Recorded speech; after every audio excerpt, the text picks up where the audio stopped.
comment, and subscribe.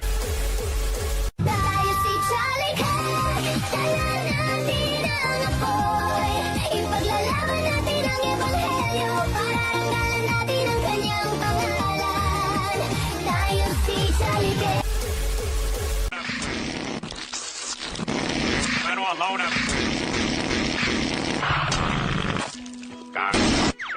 Please, don't tell Mr. about this. It'll hurt my kids in the way we important. I already told you that is a... Load up.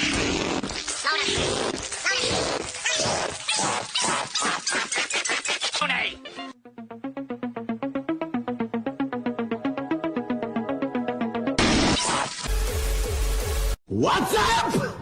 What's up? אסור! תזרוק את הוואטסאפ, תזכה לנצח. דרך אגב, השם ייקח אותי, היום ייקח אותי, אם אני יודע מה זה וואטסאפ. אני לא יודע מה זה וואטסאפ! I just want you to know, if you ever get in trouble, I'll take care of you. 'Cause you and me, we're like brothers, only closer.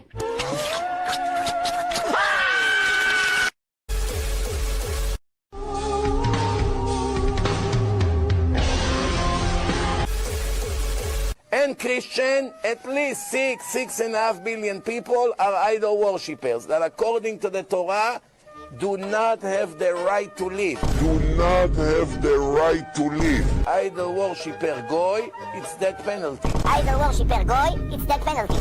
Even a goy who bow down to an idol, who believe in JC, deserve death penalty. Even a girl who bow down to an idol, who believe in JC, deserve death penalty. Oh, my name was Captain Kidd as I sailed, oh, my name was Captain Kidd as I sailed. My name was Captain Kidd, and God's laws I did forbid, as so wickedly I did as I sailed, so wickedly I did as I sailed. Oh, I murdered William Moore as I sailed, oh, I murdered William Moore as I sailed. I laid him in his gore, not many leagues from the shore. Oh, I murdered William Moore as I sailed, I murdered William Moore as I sailed.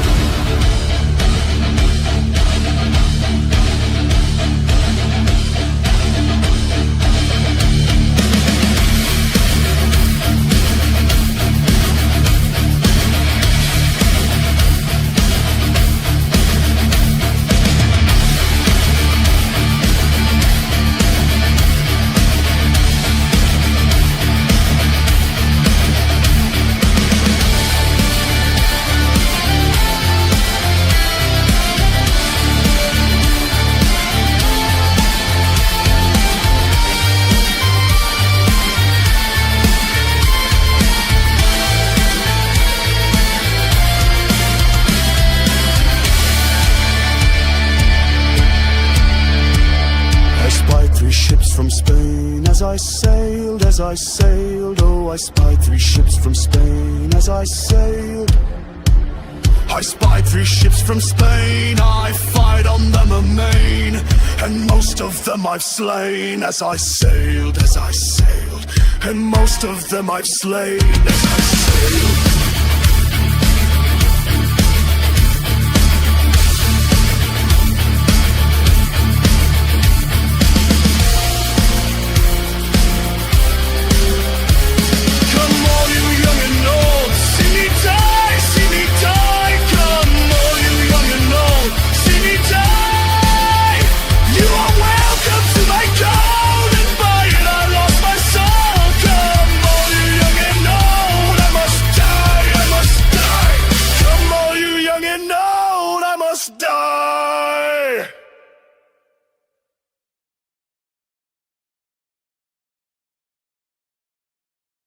Ladies and gentlemen, hope you're having a wonderful night tonight. It is Wednesday. We're only 20 minutes late, which is basically on time as far as I'm concerned. All right. But boy, do we have a show for you? We have gun stuff to talk about, which I know disappointing, actual news in the industry, lawsuits, doxing, 41% off new cans, built not bought, or bought not built, something like that. I don't know. There's some phrase that could work.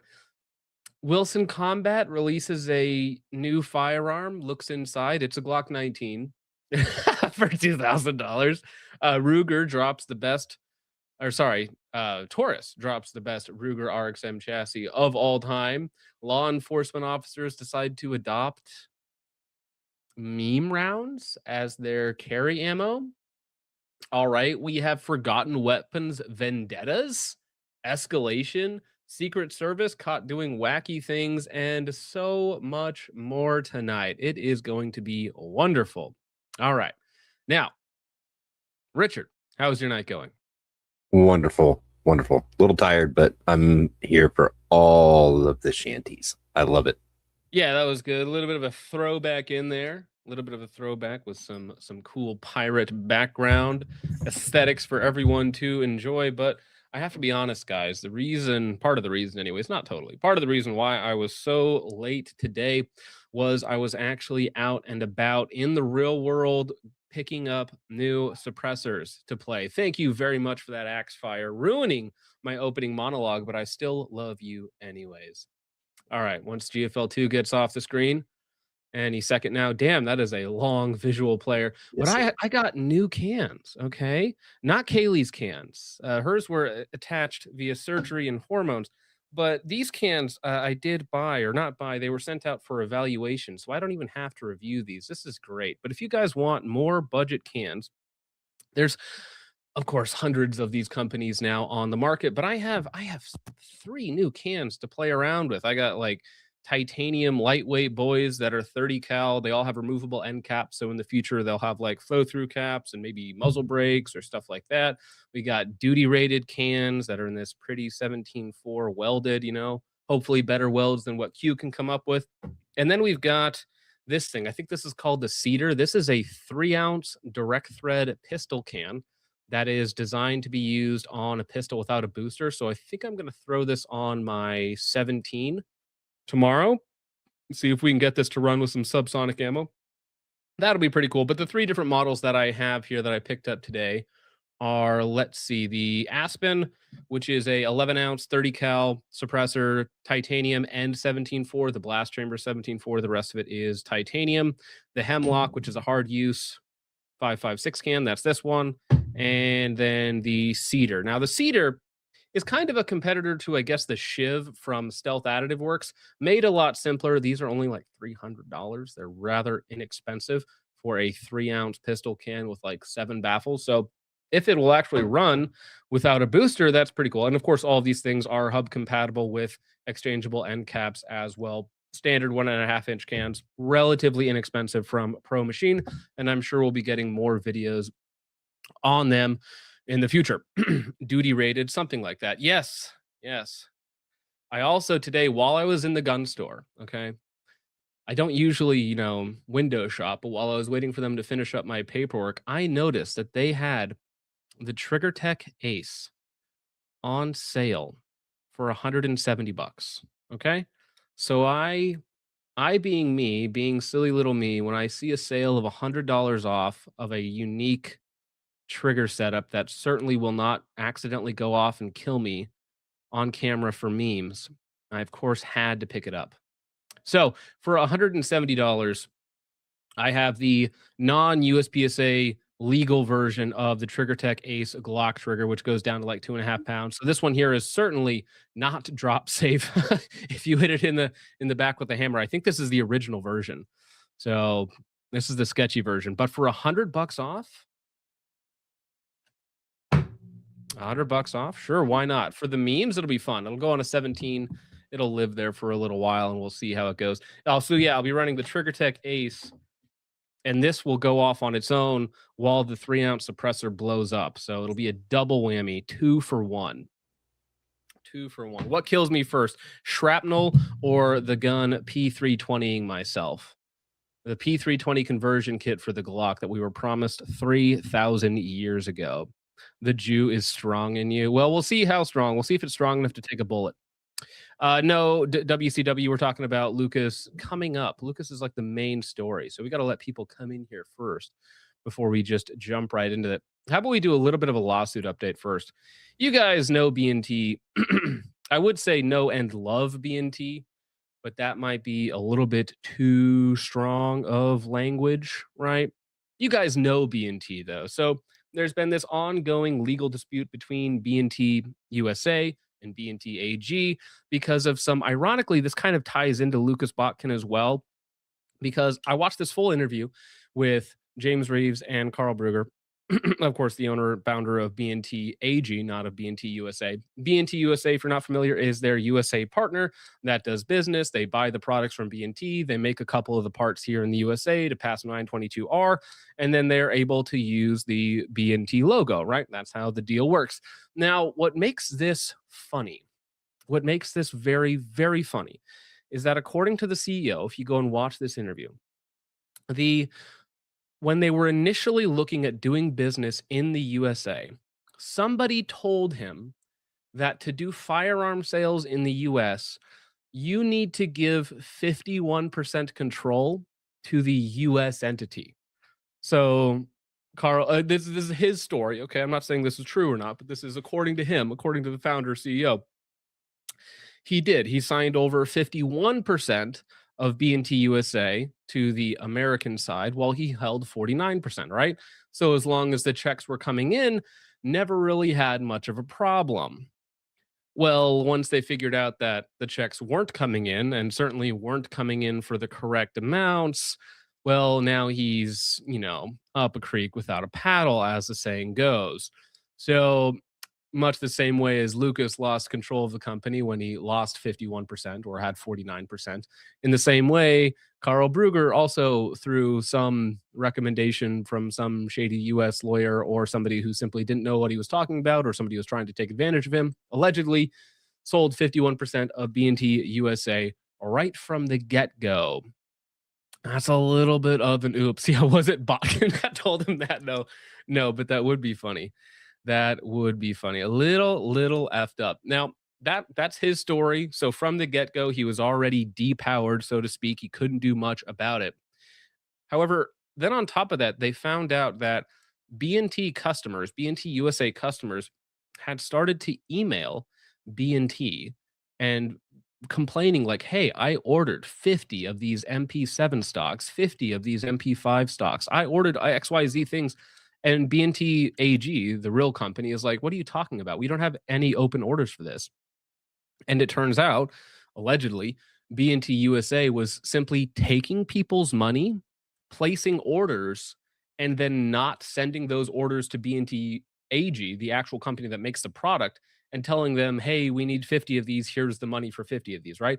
So they were taking US customers' money for these large bulk orders, never passing on that order information, never paying those POs to B&T AG, and simply just taking the customer's money, and then that reflected on B&T's name overall. So B&T USA is driving the name into the ground, poor communications, not paying their own bills, and straight up not even having the possibility of fulfilling customers' order, right? So it's huge disconnect between B&T USA, the American company that is being sued, by B&T AG. Now B&T USA is suing AG because B&T USA wants to keep using their logo. B&T AG wants their trademark back from B&T USA. It's a whole legal nightmare. And right now, if you want B&T service in the US, I don't know. Maybe, hopefully they start up another entity in the USA. Maybe it'll stay in Florida. Maybe it won't. Who knows? But as of right now, if you own B&T products, and if you have good or bad luck with them, you're also kind of out of luck for the moment. Just fingers crossed it doesn't blow up. Like, how many times did Brass Facts B&T print can go down? 3 times, was it? I think it was 3, yeah. Yeah, if it was 3 times, then it's not going to get any better than that. So be very careful with that. Very, very careful with that. So that is the quick update on B&T USA. Ah, man. I don't know how I want to do this. Hmm. We're gonna wait 1 second. We'll get into a little bit of drama here, shall we? So you guys know BNT, or sorry, not BNT, BSD. Okay, BSD fabrications. Yeah, Brock and his TP9 most affected. BSD fabrications and the AS Val project that famously Ian McCollum, who is generally not the harshest reviewer out there. He's not the the most critical person out there when it comes to new projects, but pretty not necessarily out of character, but he was noticeably down on this project with BSD and their ability to actually produce an AS Val. Now, the story here is that originally BSD, whose machinist nickname is Chatter, was originally not going to be taking pre-orders for the AS Val, and then ended up taking pre-orders. I think there were $3,500 for the pre-order, $6,700, $7,000 for the full rifle when it would eventually be done. Still not done as of yet.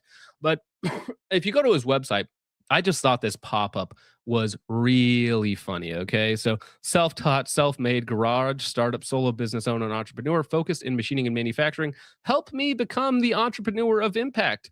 Appear in Entrepreneur Magazine and win $25,000. So, he's trying to basically get himself into some entrepreneur magazine. Again, MethWorks, BSD, Chatter, whatever you want to call them, the machining that he has posted himself of some of the parts is less than adequate, I would say, or perhaps barely adequate when you don't factor in the fact that he's going to charge somewhere around $7,000 for the finished product, which is absolutely insane, if you ask me personally. And he has continued his vendetta with Ian. Now, somebody somebody asked, let me see here. So somebody, of course, asked in one of his Facebook groups, will Ian McCollum be reviewing this one? He responds, absolutely not. TJ responds, that's unfortunate. I'd love to hear this. Thoughts on any improvements, if any, you made since the last time? Nah, dog, he ain't getting one. He will never get one. We're putting a disclaimer on the website. Now, listen to this disclaimer if you're buying a BSD FabWorks AS Val, right? If you're going to buy one from him, apparently there's where there's like, I agree to all the terms and conditions. I certify that I'm over 21, blah, blah, blah. There's going to be an additional checkbox saying that upon purchase, you must verify that you are not affiliated with, related to, associated with, professionally involved with, contracted by, inspired by Ian, that's funny, coerced by, or plan to end of the aforementioned relationships with Ian McCollum. So there is a Ian McCollum checkbox on the website. You must select this if you plan on purchasing one of these $7,000 rifles. Rifles cannot be sold to, traded to, gifted to, given to, or otherwise transferred to the ownership of Ian McCollum. Now, is that enforceable? No, of course not. Not in any way, shape, or form. He would have to sign such an in-depth contract to every single person who wanted to purchase one of your rifles. It wouldn't be possible to enforce in any realistic sense. Rifles cannot be handled by, loaned to, or even held by Ian McCollum. Bryce is holding a grudge, one could say. Now, listen, okay. As much as it's funny to joke about his history and, his crash outs and his inconsistency when it comes to machining, I do hope that what he ends up producing, if he ends up producing it, for the sake of the people that pre-ordered it, I hope he does end up finishing the product. I do hope it works and it's functional, right? So I do wish him success in that way, but he's not endearing himself to the community or to the industry when he acts in such a childish fashion, right? And specifically, again, Ian McCollum, whatever your thoughts are on him, I'm not the biggest fan of Ian, but he is well respected in the gun community, and this is something that I suppose he has a lot of knowledge about, and so his critiques should not be taken lightly. And if he has issues, instead of taking it so personally and acting like a little bitch, maybe you should just address the issues and fix them, because again, you're charging such an exorbitant amount of money. So good luck out there, Bryce. For the sake of your customers, I hope that you actually do do manage to get this thing out. All right. I think it would be an ultimate flex for him to just outright send Ian one.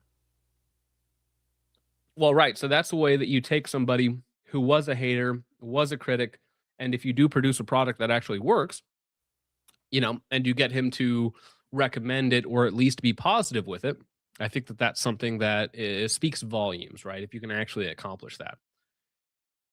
Yeah, it just sounds to me like he's scared that Ian is going to continue to pick apart his flaws.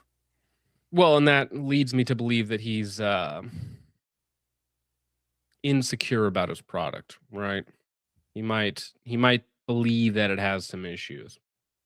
But speaking of issues and people doing very, very stupid, sketchy things that should be punished.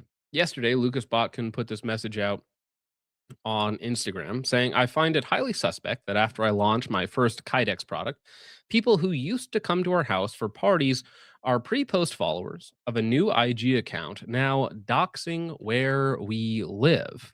He adds on, and while I'm on a work trip away from my wife.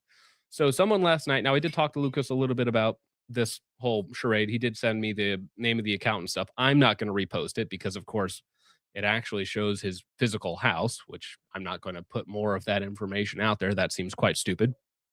But somebody who happens to know where he lives and might be, specifically related to some things that he's been involved in, decided to dox his house after the release of their new Kydex product while he's away and his wife's at home alone.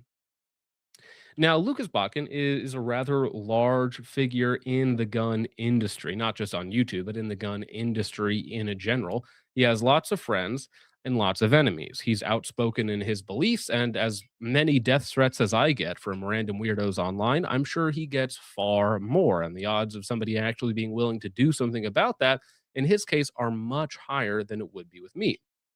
So I think that this is not only, it's not a meme, it's not funny, it's a crime, right? This is a crime in almost every state and locale to do this sort of thing. You should absolutely be punished for this. You are asking for trouble, and all for being a petty little brat, essentially, is the way that I take it. Awful, horrible human beings should be punished to the fullest extent of the law so that you can never do this to anyone else ever again. Like, I have a wife and 3 kids, right? If somebody posted my house somewhere to like a lefty Reddit or something like that while I happen to be away, I would want to hunt the person down and kill them, right? Because that is a threat against me and my family. That is an awful, terrible thing to do. And yes, if you do show up, Pay the Snucko will find you, interdict with you, and kill you before I even have the chance. My security team is, of course, top notch. But this is just an awful, disgusting thing to do. You're an awful, evil human being, and you should absolutely be punished. Now, originally, I wasn't going to talk about the new Lucas Botkin Adaptive Defense product launch, but since it ties so well together with this story of, unfortunately, him being doxxed, again, by people who used to go to his house for parties, which should lead you to believe who these people were, right? Seems fairly obvious, but this comes in the wake of him, of course, releasing a new product, just a simple pistol mag carrier, not something too complex, not something too special, not something to be worked up against, but maybe perhaps it is viewed as a competitive product to certain other people in the industry, and they don't take kindly to that. But yes, he announced the new product that they're working on, or that they've now released and you can go purchase, is the new adaptive ADS pistol carrier. You go to the website here, pretty sure I can show all this stuff because it's just pistol mags. It's not anything regulated or anything particularly interesting, but they do have the new pistol mag carriers, $38, not including the mounting hardware. You can get Tech Lock or any of the other various mounting parts that you might want for your belt or whatnot. They seem nice. I'll probably pick up 2 or 3 when I get my new belt set up for the new 2011, but other than that, it's not like a crazy exciting product. It's just, hey, here's another pistol mag carrier for you competition boys, or maybe it's a little small for like, quote unquote duty use if you want something that has a little bit more coverage or is a little more secure, but that is what it is. So again, doxing your former friends and allies, it's just a losing game. It's not funny. You should be punished. And again, it's like swatting. Swatting, in my opinion, should be attempted murder, because you are sending police officers to a place where they may end up killing, through a series of unfortunate circumstances, killing the person on the inside, right? And at no fault of the person that you're swatting, right? So swatting, in my opinion, should be at least on par with attempted murder. Doxing, again, is illegal in most places, and this individual should, and I believe their account has already been taken down. Doesn't really matter. The damage has already been done. You already posted it. He's, whatever. Hopefully things get done to you. That's all I'm saying. All right. That's all. Stop pulling up Josh's comments. They're not relevant right now. All right. Well, that is the Lucas Botkin scenario right now. Prayers for him and his family in this time. It is a very rough situation that he's going through, obviously, still with the separation from T-Rex Arms. Well, that's all being worked out. And then somebody's doxing his house while he's away. Just overall crappy situation, right? But if you want to support him financially, you can go over to Adaptive Defense and pick up belts, or not belts. You can pick up slings and the pistol mag carriers right now that are currently on the website. And I'm sure they're going to be launching more stuff soon. All right. Well, now let's go ahead, and before we get into Kaylee's cans, because I think that segues nicely into a little bit of rage bait. Have you seen this story, Richard, with the new Wilson Combat Bullwark double stack compact duty-esque handgun? Have you seen this yet, Richard? I didn't see the story. I seen the handgun. It didn't seem appealing to me whatsoever. In fact, I kind of dislike it all around. But what's in the story? Well, no. Well, it's not necessarily about the story that's interesting, but the price tag is on the thumbnail, Richard. But just looking at this, it's a Glock 19 based handgun, in the fact that it takes Glock 19 magazines, 15 round grip, all that. And this is also, keep in mind that this is according to their marketing and their video that they put out on their channel a couple days ago. It's marketed towards police officers, safety oriented civilians, with the way it's designed. How much do you think this thing costs? Yeah, I think it's probably like $1,800. It's like $18.99, which is absolutely insane. And if you watch the video, it's even funnier, because both of them are like, this is a new direction for Wilson Combat into more of a budget line of handgun. And it's like, what? Excuse me? It's just a striker fire. It's just striker fire 15 round, right? Then nothing special. Well, it does have, I mean, it's not special to me at all, but no, it is $18.99. $1,900 in insanely expensive. It does have a lot more machined parts, and it's a little bit more complicated than a stock Glock, of course. But it's marketed as, this is our budget line of handguns for the everyday professional.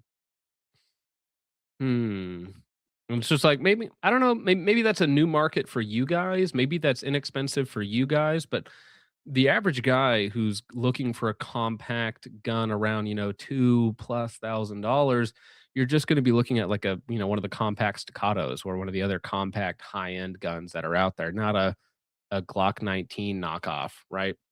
Is it a chassis system? No, please. So let's get into the details here. So Bulwark, delivering reliability, durability, and refined shootability required in a concealed carry or duty handgun. Designed around the highly practical compact duty footprint, the Bulwark offers a 15+1 capacity in 9, while remaining cross-compatible with many Glock 19 pattern holsters. At least that is forward thinking, to make it Glock 19 shape enough with the trigger guard and the frame and all of that to make it holster compatible. Because I know when I'm buying a $2,000 handgun, that I need it to be holster compatible with a Glock 19. And that's I need to know. The pistol is also optic readies, blah, blah, blah. Engineered for both the deep concealed carry and extreme duty use, whatever the heck extreme duty is, with a compact framed 9mm handgun. All right. Highlights. So at the core, the Bulwark is an enclosed internal hammer fired system combining ignition reliability and superior trigger characteristics traditionally associated with hammer fired firearms with a clean, snag free exterior profile ideal for concealed carry and professional use. Again, whatever that happens to be. So the Bulwark is a fully enclosed internal hammer mechanism. 1911 style sliding trigger with a 3.75 to 4.5 pound pole. That I don't doubt. I don't doubt that it has a nice trigger, but again, there are so many generic polymer framed striker fired handguns that have also great trigger pulls that it's not really a relevant discussion at this point of time. Maybe 10 years ago, having a 4-pound trigger or 4.5-pound trigger in a compact handgun would have been something truly novel. But at this point in time, like, it's rarer to find a handgun manufacturer that does not offer some sort of performance trigger than it is to have one that only has, like a stock 6-7 pound trigger. Did the thing again.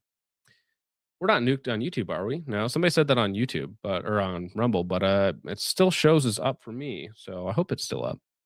It is. What's up? It is. It's still up. I was just checking. Okay. Glock shooters is killing me. All right, so the impressive safety. Now, this is also an interesting design characteristics, I suppose. So with that internal hammer, they decided to throw on as many safeties as possible. So the Bulwark incorporates 4 independent safety mechanisms, including an ergonomic grip safety. I hate grip safeties, especially for like concealed carry handguns. I hate grip safeties. I can't stand grip safeties. I think they're awful.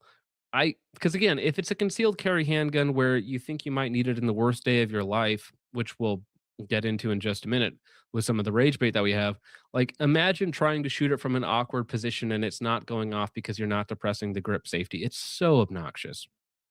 No, thank you. So you have a ergonomic grip safety that blocks the sear and trigger until disengaged, firing pin block, trigger safety, providing redundant mechanical protection while maintaining intuitive fast handling for concealed carry and duty use. So again, it has the trigger dongle, and then I believe the trigger or the grip safety, actually lowers the striker or the internal hammer out of the way, so it actually cannot go off without the grip safety being depressed, which is fine for a safety feature. However, I want my gun to go off when I want it to go off, especially in a concealed carry capacity. And I mean, as long as it's not a P320, I'm not too worried about a striker fired handgun going off on its own. So safest handgun on the market. We'll see about that. Extremely reliable, blah, blah, blah. Engineered to exceed traditional 1911 durability. Not that that's particularly hard. Grip safety, blah, blah, blah. Ruggedized optic system. Designed to be soft shooting without needing or using ports or comps. Now, it is a aluminum framed handgun, so I think it's about 34 ounces. So it is about 10 ounces heavier than a Glock 19, which again will make it shoot softer. Guaranteed it will be a softer shooting handgun than a Glock 19, considering it is Glock 19 size. However, I don't know if people like that for concealed carry, right? I don't know if people want because I think loaded, with a full magazine, it's heading towards 3 pounds, which I don't know if people like that. I don't know if that's something that people really want. Did you say 34 unloaded? 34 unloaded, yes. Wow. 33.3 unloaded. Sorry, my bad. Yeah. 3.5 pounds, 2.5 pounds when loaded up. I'm comparing this to the Bull Armory EDC. The difference is $50 in price, but this one's 26.2 ounces and it's a full 4.25, and it has regular 2011 mags. Mm-hmm. I mean, the fact that it takes Glock mags is fine. I think Glocks are a very reliable magazine. Ergonomically, it 100%. seems fine, but for 2K, I'm just not interested. I don't need the other silly safety features. This screams to me like a dentist gun or an accountant gun. Somebody who doesn't know much about firearms, but they want something that has a name that they recognize, you know, like, oh, I read this in a magazine when I was a kid. Now I'm 44 years old and I want a nice gun and I have a lot of money. So this is a dentist gun, right? Yeah. And they're like, oh, it shoots nice. They don't know anything, right? Compared to what I do think that, again, if you watch, I wish we could play the full video, but in the video, the two gentlemen, I think Ken Hackathorn is one of them, and I forget the other gentleman's name, are talking about the way that the gun shoots. And they're saying they had some professional national level shooter taking out the gun and running it through its paces. And he told them it's the softest shooting, non-ported, non-comped gun he's ever shot. And I just have to press X to doubt. There are so many full-size handguns that are, you know, competition focused, that are designed, you know, to be soft shooting, that a 19 framed, even if it's a little heavier, you know, you're telling me this is softer shooting than a 50-ounce Shadow 2? I just really doubt it.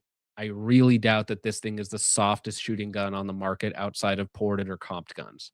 I really doubt that. So again, maybe that national level shooter just never shoots anything outside of his, you know, ported open gun, allegedly. But I'm just a little skeptical. That's all. Okay.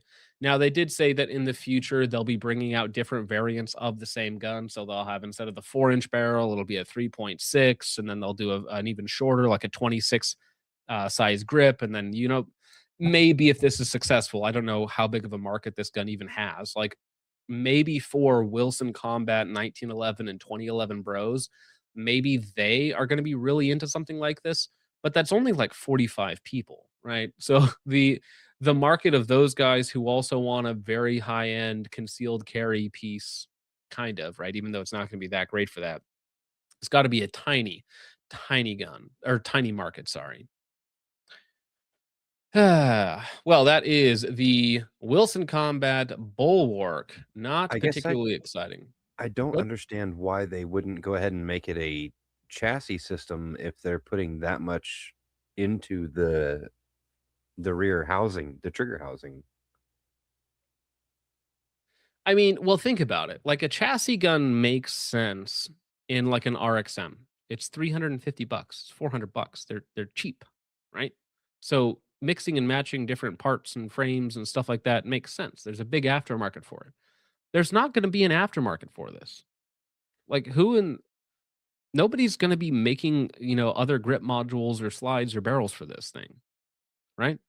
Nobody. I just figured it would have made sense to come out with a polymer grip module and a cheaper version, and then offer the metal grip module for people who wanted it. But I don't know Well, right, anybody but who think would about want think this. about all of the design time and money that it takes to design a new metal frame. It's going to take probably about that much time and energy to make a polymer grip module as well. So it just seems like maybe at some point they will come out with a polymer grip module, but if this doesn't sell well, they're not just going to keep investing into it, right? It's one of those things. It's like the ACR. Famously, you're going to have so many different barrel lengths and stocks and every other, you know, component imaginable for the aftermarket because it's so modular. It just didn't sell well though because it was so expensive. So of course nobody bought it, and of course they didn't come out with the aftermarket parts that you actually wanted. This reads to me the exact same thing. They say it's possible that we'll come out with aftermarket parts and different accessories and whatnot, but if it doesn't sell well, they're not going to continue to invest into it. All right. Well, let's talk about another platform that maybe makes a little bit more sense. Also modular, but actually has an aftermarket, actually has people making parts for it. Maybe not the people that you want making parts for it, but they do exist. And this is the exact opposite side of the spectrum, diametrically opposed. Okay. This is Strike Industries early bird pre-order for the SMC RXM is available on the website now. You don't want to miss this. Now, Richard, how many of the Strike Industries Ruger RXM chassis can you buy for one Wilson Combat Bulwark? I'm gonna guess 6. 30. Whoa. 30. Because yes, Dub Wide, you can throw up at this Ruger RXM chassis, but you can literally buy 30 of these chassis for one Wilson Combat Bulwark because this chassis is $59.99. And okay, so that's just the chassis. That's not the It's just it's just the frame, okay. obviously. So it's not a firearm. It still requires an RXM, but this is Right. just another frame add-on. So you can buy 30 of these frames for But it doesn't come one with the folder Bulwark. brace. No, it's a 1913 adapter at the back Okay. that you can add whatever. I think the Strike Industries braces are about $100 by themselves, I want to say, but you could throw on any of the, micro folding braces on the market and they would also technically work. But even though I imagine the plastic has got to feel like garbage, I am impressed with the fact that they kept the price down to $59.99, which is insane, right? So I have a Ruger RXM. I can't show even a part of it on screen, otherwise YouTube will zoink me. But I only paid $350 for it, right? So $350 for the Ruger RXM, $410 with the Strike Industries chassis. If I can get a brace on sale for under $100, I have a sub $500 optics ready PDW that works because it's based off of Glock magazines.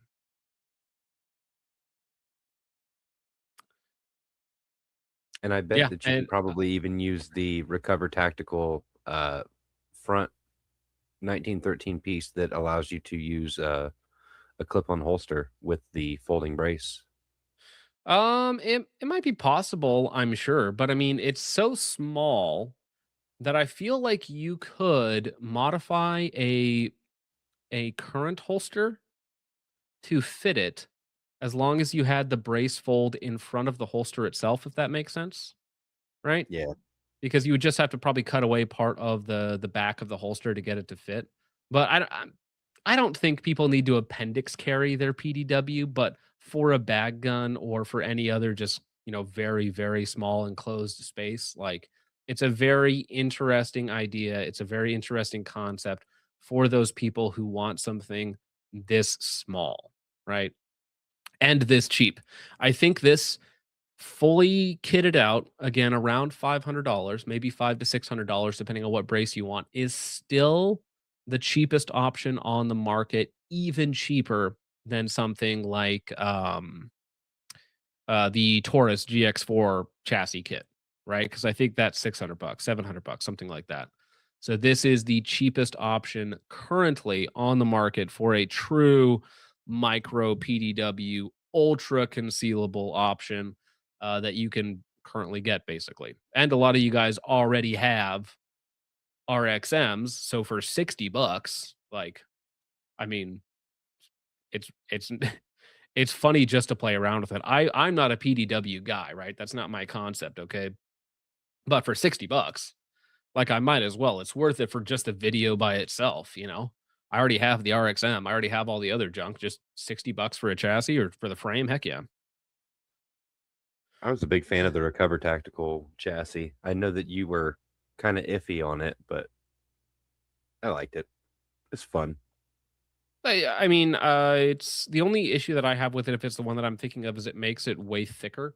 Whereas this is does. like a dedicated solution that doesn't lose light compatibility, right? Or change the ergonomics with the light, which I think is important for some people. So Yeah. yeah. The light wasn't too big of an issue for me, but it being noticeably thicker was a bit of a hang up. And then the slide catch on the Recover chassis, I had to Dremel a little bit to get the mag catch because I have an oversized mag, or not mag, a slide stop. I have an oversized slide stop, and I had to remove a little bit of the chassis to be able to reach that with my fat fingers with gloves on. So, Lost Arrow says Lucas's mag carrier pricing is wild, bro. When you're in the competition scene and you see magnetic carriers for a single mag carrier are $130 for a single magnetic carrier, $38 is not bad. Like the cheapest competition mag carriers on the market, I think, are the CR speeds or whatever, and they're like $29.99 at their lowest. So $38 for a mag carrier, like 50 with the hardware, is like middle of the road. You can get cheap magnetic carriers for 65 probably, but the top of the line mag carriers are like $100 to $130. Very expensive. All right. Well, that is the Ruger RXM chassis. What do they call it? The SMC. I don't know if you know what that stands for, but the SMC RXM is available on the website now for pre-order. Again, $50, $60. Not too bad. All right. Now, one last little silly gun story before we get to the cans, so to speak. I'll try and bury it as far as I can. But we have police departments, all right, known for adopting world-class products like the SIG P320 and Blackhawk holsters and Great Plate carriers and other LBE. Well, there is a Texas deputies department that decided to go with something a little bit extraordinary, and that is Liberty's Ammunition's game-changing bullets. Yes, that's correct. This police department decided to adopt a meme round for some reason. Maybe the gangbangers that they're running into have level 3A plates, and so they were like, we're going to carry 9mm with a 55 grain projectile that does a couple things well, maybe. So, Liberty Ammunition is proud to announce that Lynn County Sheriff's Department, we've talked about them several times before actually, in Texas has adopted Pro Series 9mm ammunition. The new Pro Series sets a standard for law enforcement ammunition. This patent-pending design is lighter to carry at 55 grains, which provides less weight on the duty belt. For like what, 30 rounds, 45 rounds, you might save a couple ounces, maybe. Velocity of course, because this is only a 55 grain projectile. This is a tiny like projectile. 2,000 feet per second, isn't it? Yeah, 2,000 feet per second, 488 foot-pounds of energy, which is a lot. Okay, that is a lot for 9mm. So however, I have shot these, and the only thing that I can think of is recoil, because there is a significant reduction in recoil in these. And it does allow for slightly quicker follow-up shots if you're not practicing regularly. Oh, you think there's less recoil on these? Oh, there is. Interesting. I would have actually imagined there would have been more, just simply because the energy output is higher. No, so the it sounds like a rifle round. It's extremely loud, and there's a large flash, but the recoil is much less. Yeah. Interesting. That is kind of a cool thing. So honestly, maybe that is better for police officers who don't get the best training in. But problems with the bullets and penetration, right? The FBI recommends somewhere between 12 and 18 inches of penetration. These probably get 8. It can't be that great, right? They simply just don't have enough mass. I'm sure there's some mediums and some environments where these perform very well in soft tissue. But I think Rad's Arms brought it up earlier. What about penetration through glass? As we saw last week, a police officer was not only shooting through his own car's window, but also the car's window of the perpetrator's vehicle. So how does it perform against? Sorry, what? Are they copper?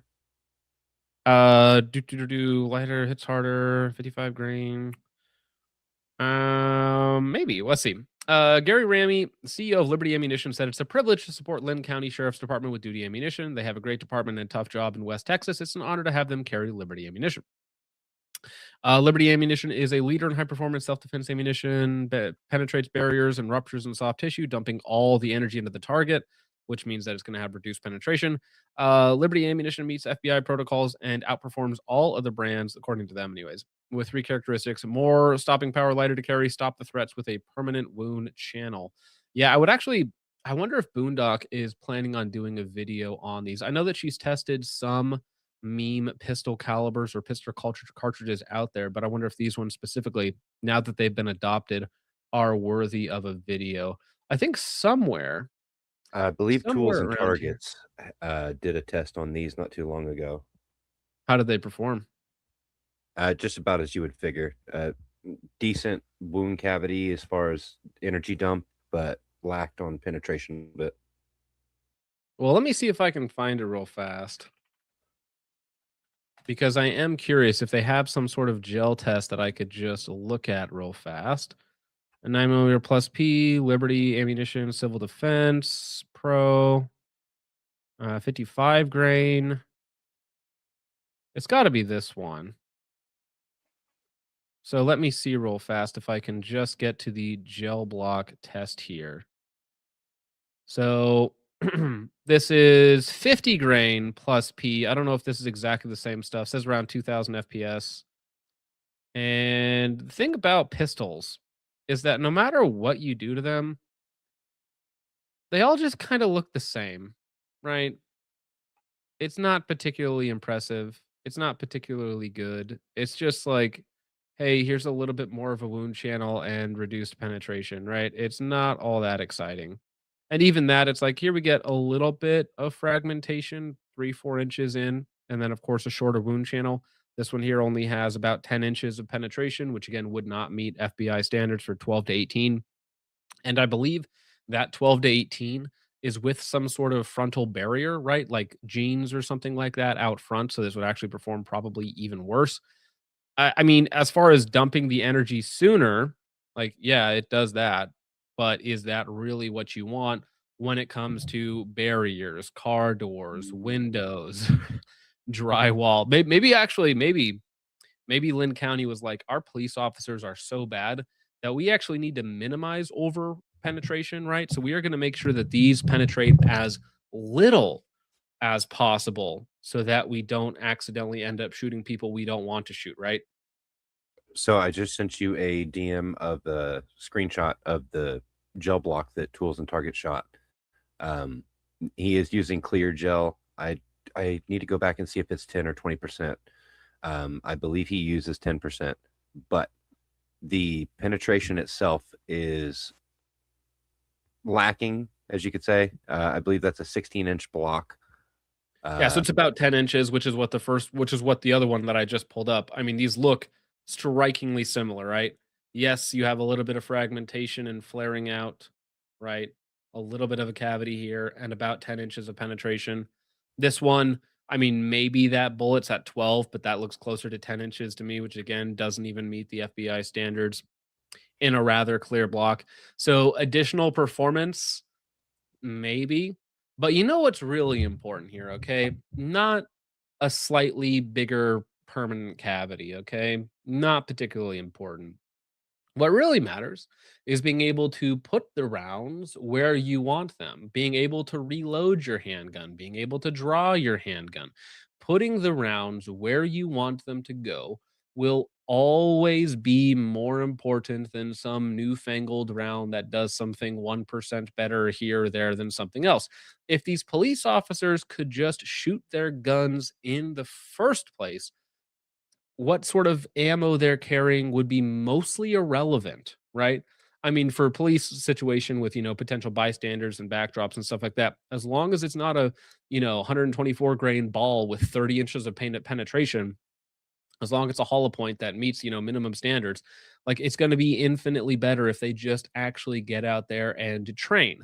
Now, to your point earlier, maybe the reduced recoil actually does help officers out who aren't particularly good. They're not as, it's one less thing that they need to worry about if it is actually super light recoiling, but it's meme rounds are silly. They're very expensive. I think a box of this stuff is like $40 or something like that. So you're spending a lot more money for a lot less ammo for your officers, which is it's just not a good thing, right? This is kind of an excuse. This is a cope, if you will, right? Your officers can't shoot in the first place, most likely. So what type of ammo they're carrying doesn't really matter.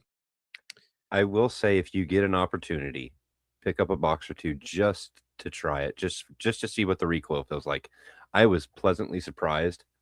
And after loading up a full mag of it and carrying around a spare, it's like, well, there is a significant difference, because I also got the 2-piece cases as well, and the cases are even lighter because they use the stainless head, and then the the NAS 3 style cases. Yeah, I have Liberty with NAS, so it's extremely light.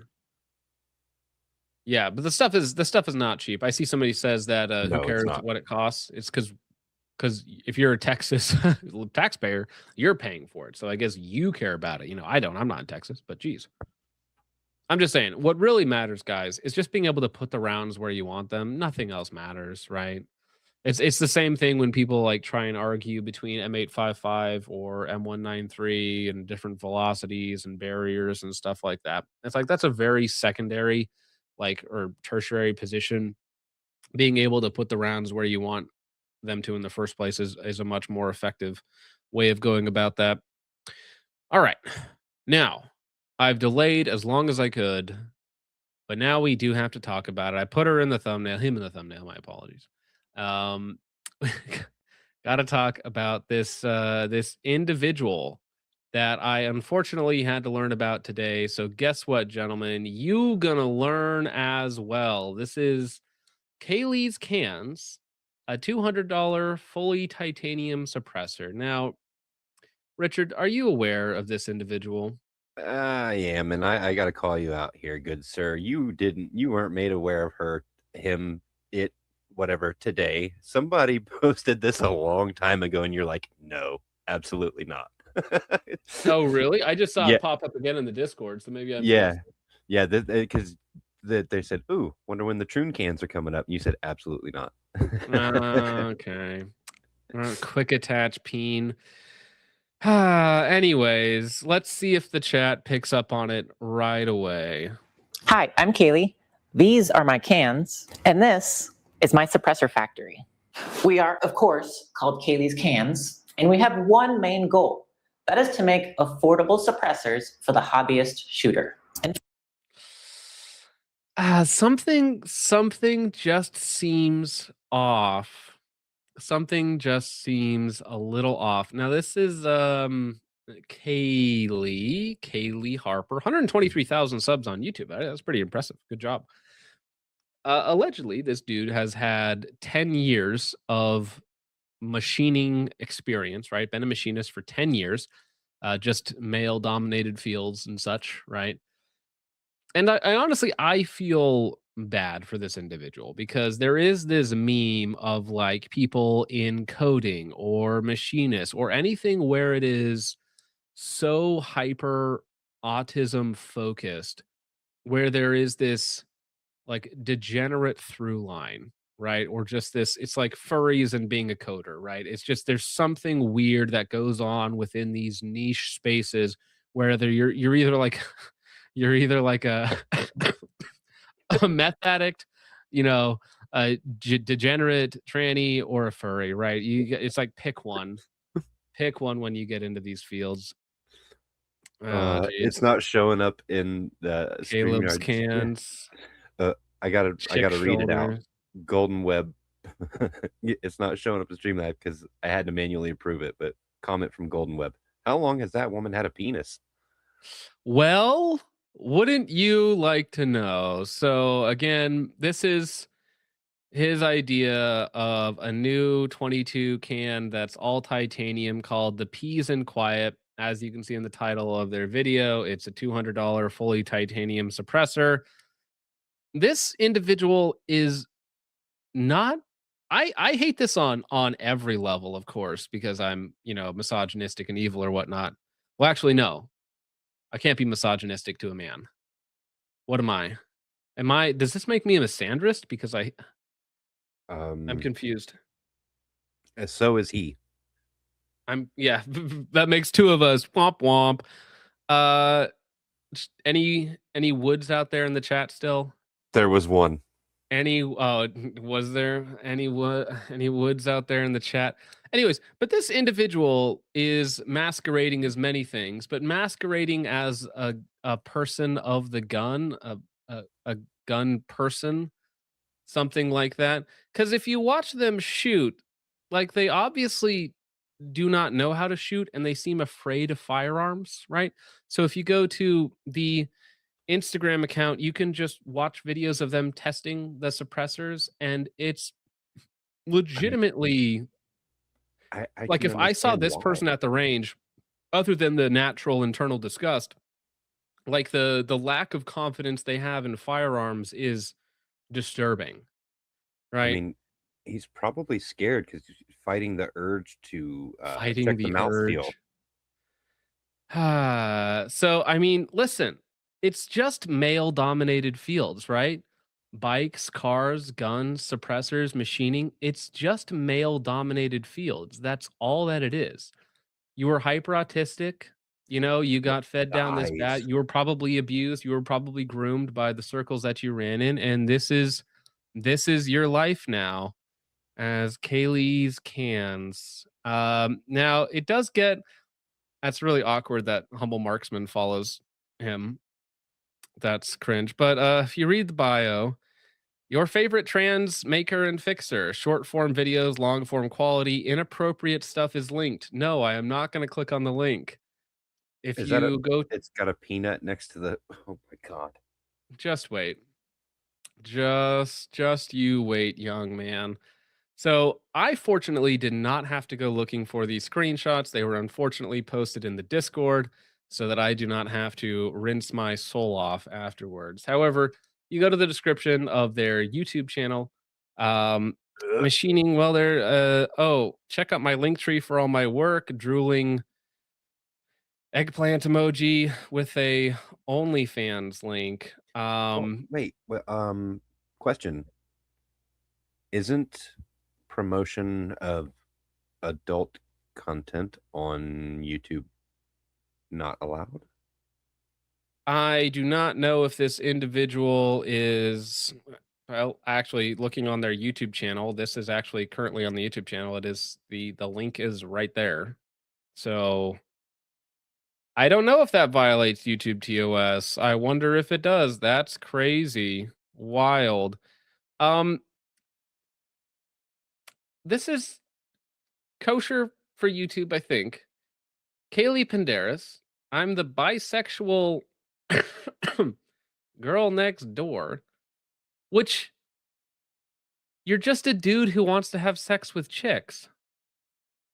Doesn't that just make you straight? Aren't you just straight?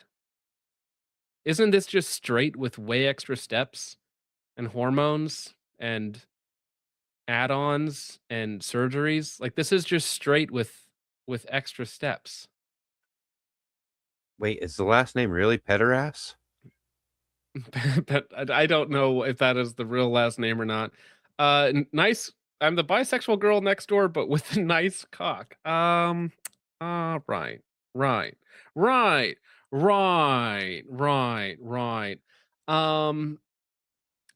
Yeah, so are you guys excited for cheap? So, I mean, we're talking about, all the cheap can companies that are coming to the market.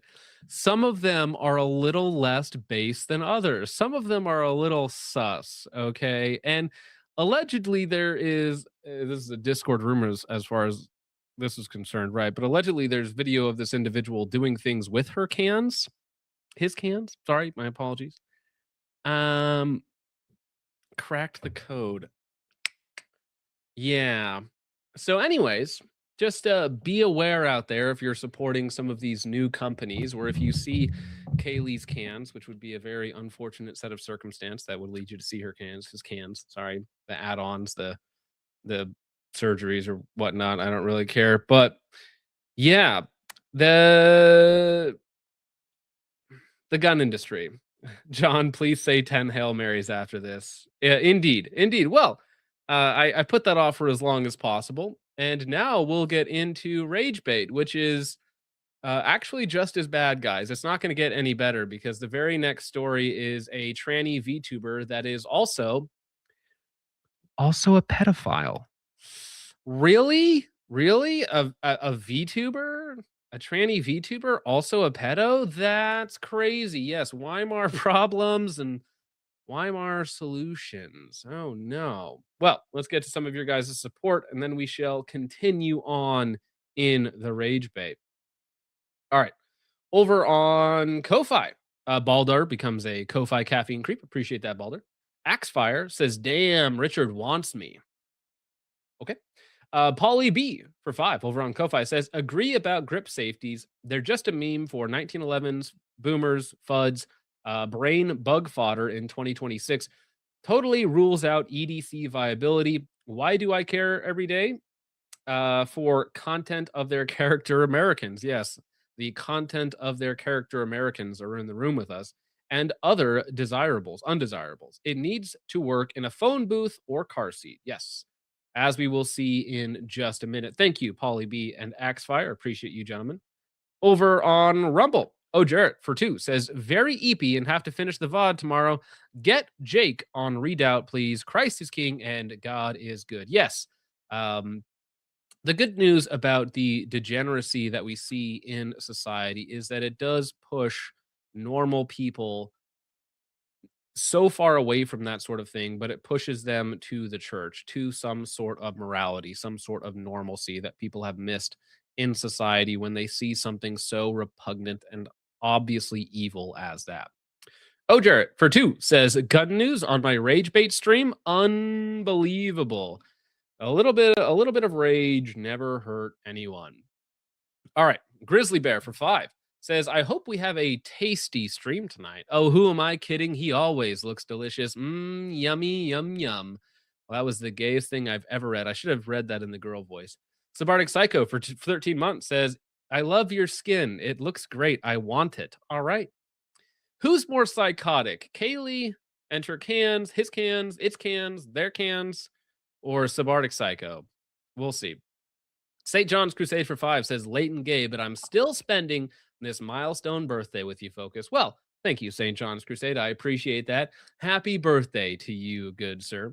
Amorite Boy for 2 says, late, but not as gay as the quote-unquote woman on the thumbnail. That's a man. Thank you, Amorite Boy. Still male-dominated spaces. Central Sands Defense for 5 says, John, you are now a party to a crime. Don't drop the hard beats and expect me not to headbang. I dropped the baby, by the way. Ooh.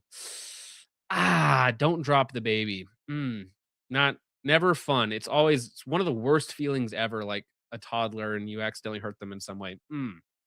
Terrible. Polly B for 2 says, how many minutes is late is good for par for stream? 8. I think 8 minutes late is about par. Zanico for 2 says, John, you can start. I'm ready. Okay, fair enough. Thank you, Zanico. Appreciate that. Cody Fisher for $10 puts up 3 crosses. I appreciate that. Cody, thank you very much. Pray for redemption for other people and yourself. Okay, as noted by the thief on the cross. Never too late. Amorite Boy for 2 says, shanties have returned. Somehow in 2026, the shanties have returned. Thank you, sir. Art Vandalay for 5 says, a sea shanty intro agenda full of gun topics and other stuff. 17 minutes late. Focus trip streams are back, baby. So back. Thank you, Art Vandalay. Amorite Boy for 2 says, how very Jewy of you, Bryce. Yeah, I'm not wanting Mr. Ian to take a look at your new gun. Strange man. Josh for 5 says, I hope nobody sends me pizza and really pretty girls to my house.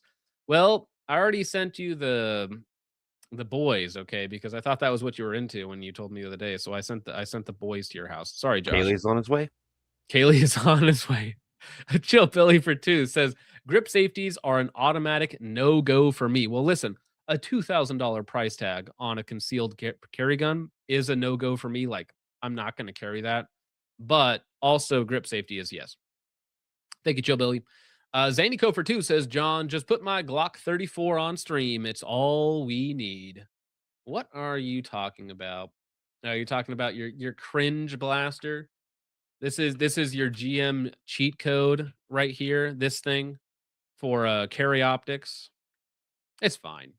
It's fine. I like the grip. Holostone comp on there. It's good. Got the +7 base pads or the +6 base pads on there. You're good. It's a good gun. Thank you, Zanico. Amorite Boy for 2 says, this is not TP9 at home via RXM. This is ugly and gay. It's just an RXM with a Strike Industries chassis. It's combining poor with ethnic, right?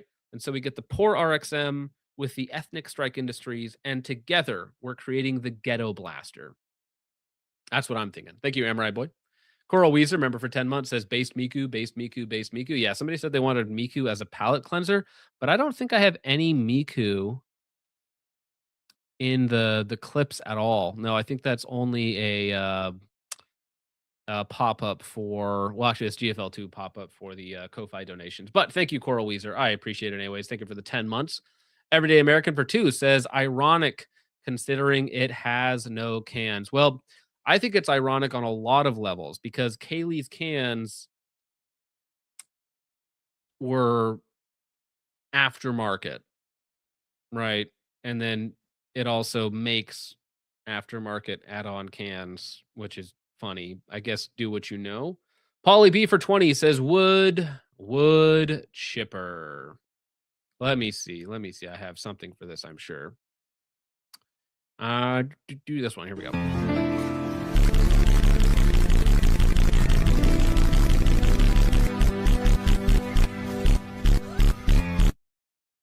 Thank you, Pauly B. Appreciate you very much. White Power Ranger for 2 says dot on chest, 0.05 splits. That's insane. If anyone here can manage 0.05 splits, without the use of an FRT or full auto device, like, damn. Splits until empty, never fails. I wonder what that's in reference to. Zanico for 2 says Jake's fiance? Nah, she's not a Latina. Sorry, Jake. Everyday American for 2 says those shoulders never lie. That's a dude. Yeah, you're never going to get away from the bone structure, the voice. Like, that sounds like somebody pretending to do a girl voice. That sounds like an Indian trying to catfish you. That's literally what that is. Imagine having to fake do that voice every day. Every time the cameras are on, you have to fake do that voice. How awful. St. John's Crusade for 2 says average electrician. Yeah, maybe. We got any electricians in the chat here? Thank you, St. John. Amorai Boy for 2 says he's in WA, so probably somehow funded by the libs. Yeah, I saw that. I think Kaylee's Cans is based out of Spokane, which is a gross, degenerate place to begin with. All of Washington is, for the most part. There's some very nice places in Washington, but sad to see. Jim Eagle for 5 says it's the coward version of straight, afraid to be a man, so he adopts a perverse modern identity that women are politically pressured to pity fug him. Maybe that's what it is, but I think it is some sort of internalized, retarded self-hatred. Plus, it's just like, it's obvious that he's a porn brain degenerate, right? And there is a through line here with being a porn addict, being autistic, and then being funneled down one of these pipelines, whether it's trans, furry, or any of the other ilk that's out there. Too much porn, too young of an age, way too autistic, and this is where you end up. Thank you, Jim Eagle. I appreciate it. Modern Frontier Project for 2 says Ambient Arms really switched up their marketing. Oh, buddy. Yeah, if you see Kaylee's Cans as a spokesperson for Ambient Arms, things have gone downhill. Frog Commander just dropped the T. Yeah. Frog Commander for 5 says, hey, John and Richard, I am now C-class in production. Very good. Feels good representing the poors with a Smith & Wesson 5906. All right. Wow. Production with a 5906. That's not bad. I hope everyone is having a great day. Production is one of those divisions where it's either hardcore sweaty nerds running around in production because it's like the easiest division to be good with because you can run, mostly factory guns with decent ammo capacity. But it's restricted enough that there's not too many of the big guys playing in production. So you're either somebody with a niche gun or you're a sweaty nerd in production. But congratulations on C-Class, sir. Thank you, Frog Commander. The 5906 there was a California version, I believe, that had like a 13 or 14 pound trigger. It was ridiculous. That sounds wonderful. It sounds like a handicap division. Oram says baby dropped, securing Canic's future financial stability. Good. Yes, the baby to Canic pipeline. Zanico for 2 says, Richard, when can I see you? Well, I'm probably going to have to take a Friday off so that way I can get some stuff done that I would usually be doing on Saturday. I am going to make time to come out, though, but I know it's only a couple hour drive, and I told you I would. I'm a man of my word, so it will happen. There you go. I got to get caught up with stuff at work. But speaking of which, it's getting a little late for me, guys, so I'm gonna probably have to head out and get some sleep. So I got to work. Sounds good. Have a good night, sir. Appreciate you very much. Good luck. Thanks for letting me hang out. Good night, guys.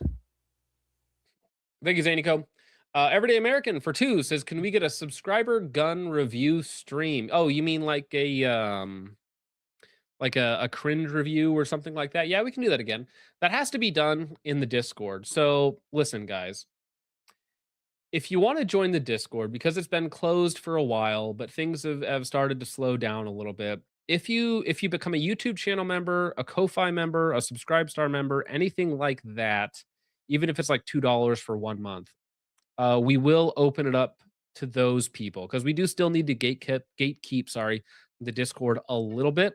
But if you join on Ko-Fi, Subscribestar, Rumble, YouTube, whatever it might be, even like, do an Argentinian membership where it's like 33 cents or something like that. But we will let people back into the Discord so we can do a subscriber gun review because that could be fun. Thank you, Everyday American. We need to do another one.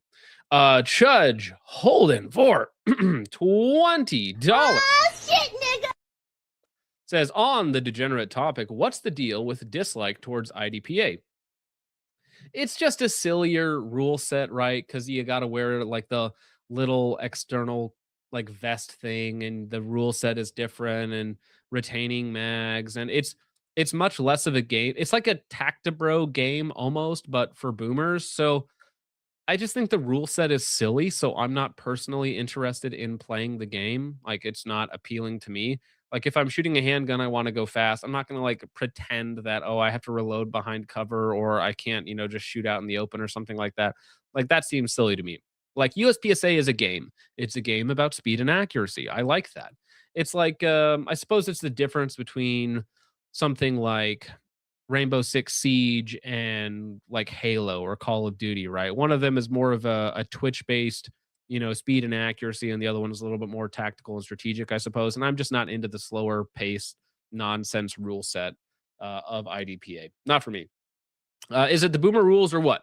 Also, Richard, the Pear Bear. Well, Richard is not here, so I can't put up the Pear Bear. Because he hopped off. However, if you DM me the Pear Bear, if you have it, I can probably put it as a sticker on screen because it's funny. Thank you, Chudge Holden. I appreciate you, sir. Thank you very much. Hope that answers your question about IDPA. Zany Code for 2 says, Richard, don't bring John. Don't worry, Zany. I'm not coming. Gross. You think I want to hang out with you and Richard? Ugh, I won't even let you on the show, let alone hang out with you in person.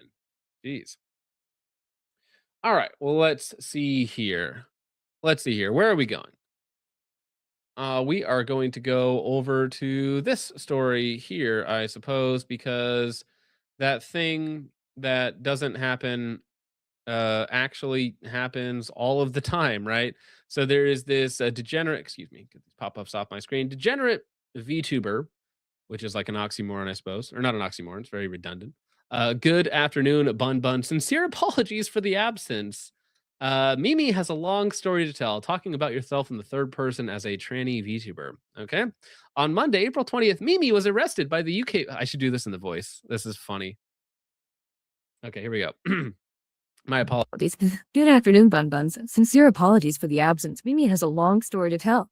On Monday, April 20th, Mimi was arrested by the UK police for possession of her artwork and her artwork alone. She's currently on bail pending the outcome of a criminal investigation into her accounts and activities. All of her devices were seized as a result of the arrest. As a result of her bail conditions, Mimi has moved to a new account and is required to use a header name on her new account that her bail officers have agreed to.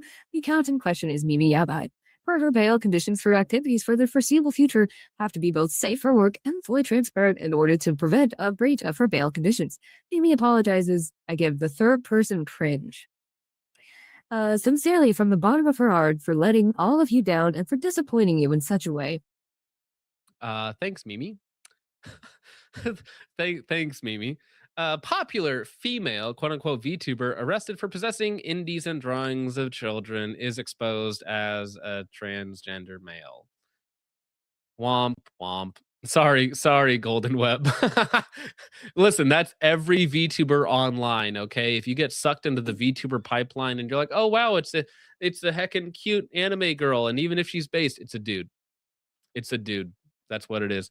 Popular VTuber who was recently arrested for possessing indecent, non-photographic images of children has been revealed as a trans-identified male, Jordan Williams. Thanks, Jordan. Imagine Jordan Williams pretending to be this Mimi character. All right. Also known as Alexander Williams or Mimi Yanagai, was exposed by keen investigators on controversial forum Kiwi Farms. Kiwi Farms doing the work again. The controversy surrounding Williams first exploded last week after a post was made to his ex account revealing that he had been arrested in the UK on April 20th and had been forced to migrate to a new account as a condition of his bail. On April 20th, Mimi was arrested by the UK police for possession of her artwork and her artwork alone, blah, blah, blah. That's her quote. A friend of Williams later posted redacted copies of his bail documents in an effort to prove the announcement was real and not fabricated story for viral attention. And again, it's really gross, isn't it, when a tranny male possession of child porn is then having like little stuffed animals and other weird things. It's like they were probably abused as children and are then like mind broken by that and then trying to head back to it. Absolutely disgusting. Yeah. I again, you get it though, okay? Following on the degeneracy within the gun community, turns out that a lot of transgender people are just sex pests. They're just awful, terrible people who have been abused, and that's of course sad. And then they go on to abuse and do other terrible, awful things. Tragic. So maybe we should not allow these people to run free in society, and maybe we should bring back mental asylums. I think that is a sound way to mitigate this issue in society. Okay. All right. Now, we've been talking about the Secret Service for a little while, for a long while, actually. You know, you could call the failures that they had at Butler, the failures that they had on the Trump golf course, the failures that they recently had at the dinner outside of the White House. On top of that, the James O'Keefe expose on the Secret Service agent who was just giving away the travel dates and times for some of the most powerful people in American politics. The Secret Service seems to be getting a very bad rap as of late. And it continues to get worse and worse and worse and worse. Secret Service agent charged with indecent exposure at Miami hotel. An off-duty U.S. Secret Service agent was arrested after he was allegedly caught with his pants down, masturbating in front of hotel guests in Miami amid President Trump's Florida visit. You clock out of work and you're like, well, I guess this is as good a spot as any, you know? Might be some guests in the hallway here. Maybe that adds to the danger element. Maybe that's what does it for you. Secret Service, like what? I feel like the requirements to be Secret Service are basically nothing. Right? Stressful job. Let him chork. Okay. An off-duty U.S. Secret Service, again, was arrested after allegedly masturbating in front of hotel guests. According to an arrest affidavit, the Miami-Dade Sheriff's Office, obtained by USA Today, John Spillman, Oh, no. Spillman, spilling it in public. Spillman.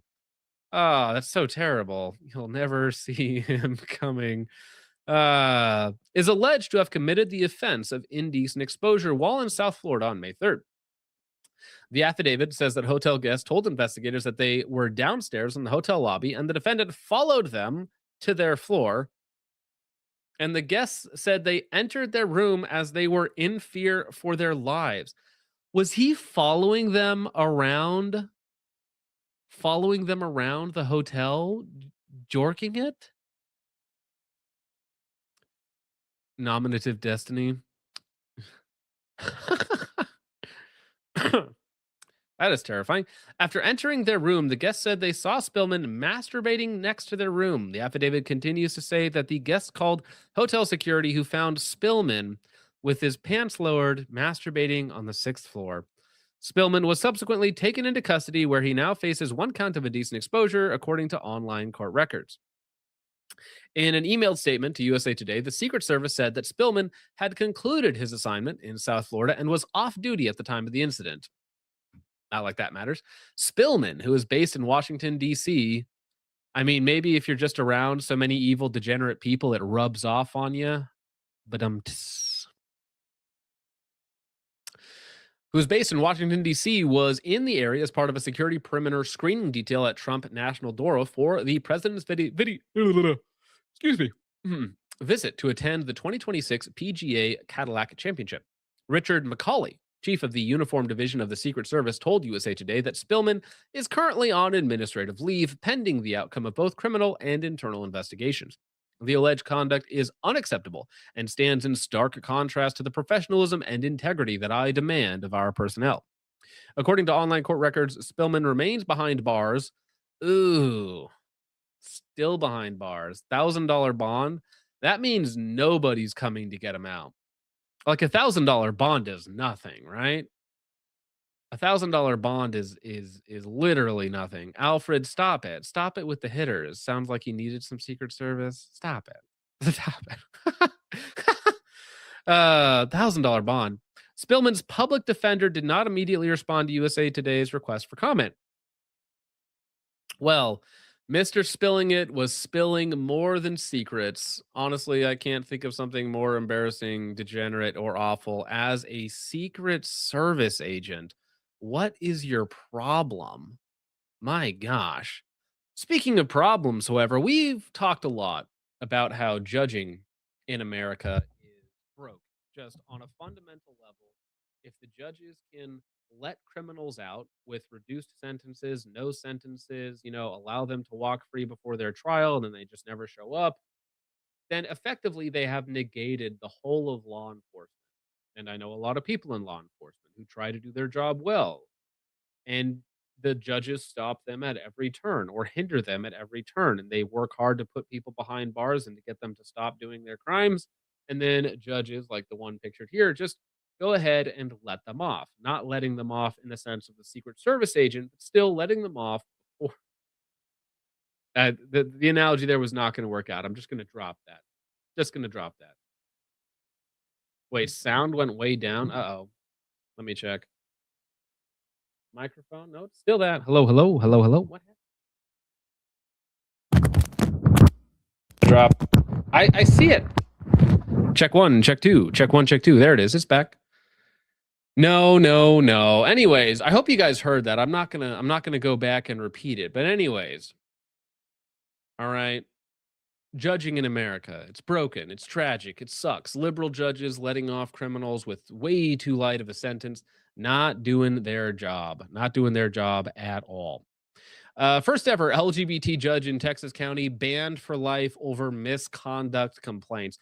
Dude, if you get this judge and it hits you with this look, if you're a white dude, you're going away for the maximum amount of time, okay? It's heard nothing. Anyways, quiet again. What are you talking about? What is going on? I don't know, guys. I'll boost it up a little bit. Sorry. Anyways, so this individual, little bit of complaints for how they're actually doing their judge work. So I don't even know if this is a dude. If this is a woman, I honestly have no idea. Looking at this image, there's not enough information. First ever LGBT judge in Texas County banned for life over misconduct complaints. A Texas judge has agreed to resign immediately and accept a lifetime disqualification from judicial service to resolve multiple complaints of misconduct. Bexar County Court as a at-law judge Rosie Speedlin Gonzalez signed a formal agreement filed April 20th stating that she has officially and formally resigned her judicial duties effective immediately in lieu of further disciplinary proceedings, according to the State Commissions on Judicial Conduct. The agreement, which summarizes complaints alleging judicial misconduct, states the parties agreed the allegations of judicial misconduct, if found to be true, could result in further disciplinary action. Under the terms, Speedy Gonzalez, it is funny that her name is basically Speedy Gonzalez, so I'm going to refer to her now as Speedy Gonzalez, shall forever be disqualified from judicial service in the state of Texas, including serving as a judge, running for or accepting appointment to judicial office, or performing any judicial duties. She may still perform wedding ceremonies, provided she does not wear a robe or refer in any way to her judicial authority or function. I don't want this person at my wedding.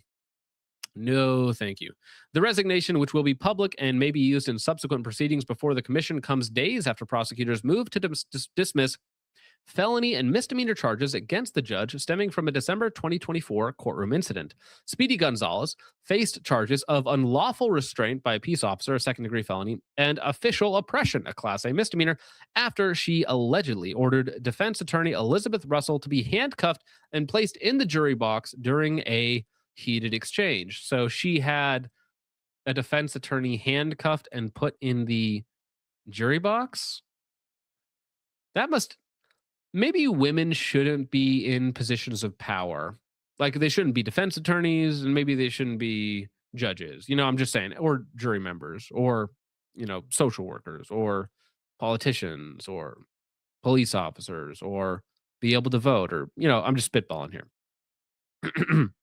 On Monday, special prosecutor asked the court to dismiss the indictment against Speedy Gonzalez in the interest of justice. According to the transcript, December 17, 2024, the argument escalated when Speedy Gonzalez accused Russell of coaching her client. Aren't you supposed to coach your client? You're a lawyer. You're a literal lawyer. Like, shouldn't you coach your client on what to say? Like, hey, please do not incriminate yourself on the witness stand. Like, duh. It's on the record. You can eject all you want, Mrs. Russell. Speedy Gonzalez then instructed a bailiff, take her into custody and put her in the jury box. We are not having this hearing this way, which is probably, again, overstepping her judicial powers. The commission suspended Speedy Gonzalez without pay in January following her indictment. The agreement references the handcuffing incident and other complaints, including allegations of unprofessional demeanor, delays in handling, habeas corpus petitions, and direct court staff having no contact with former employees.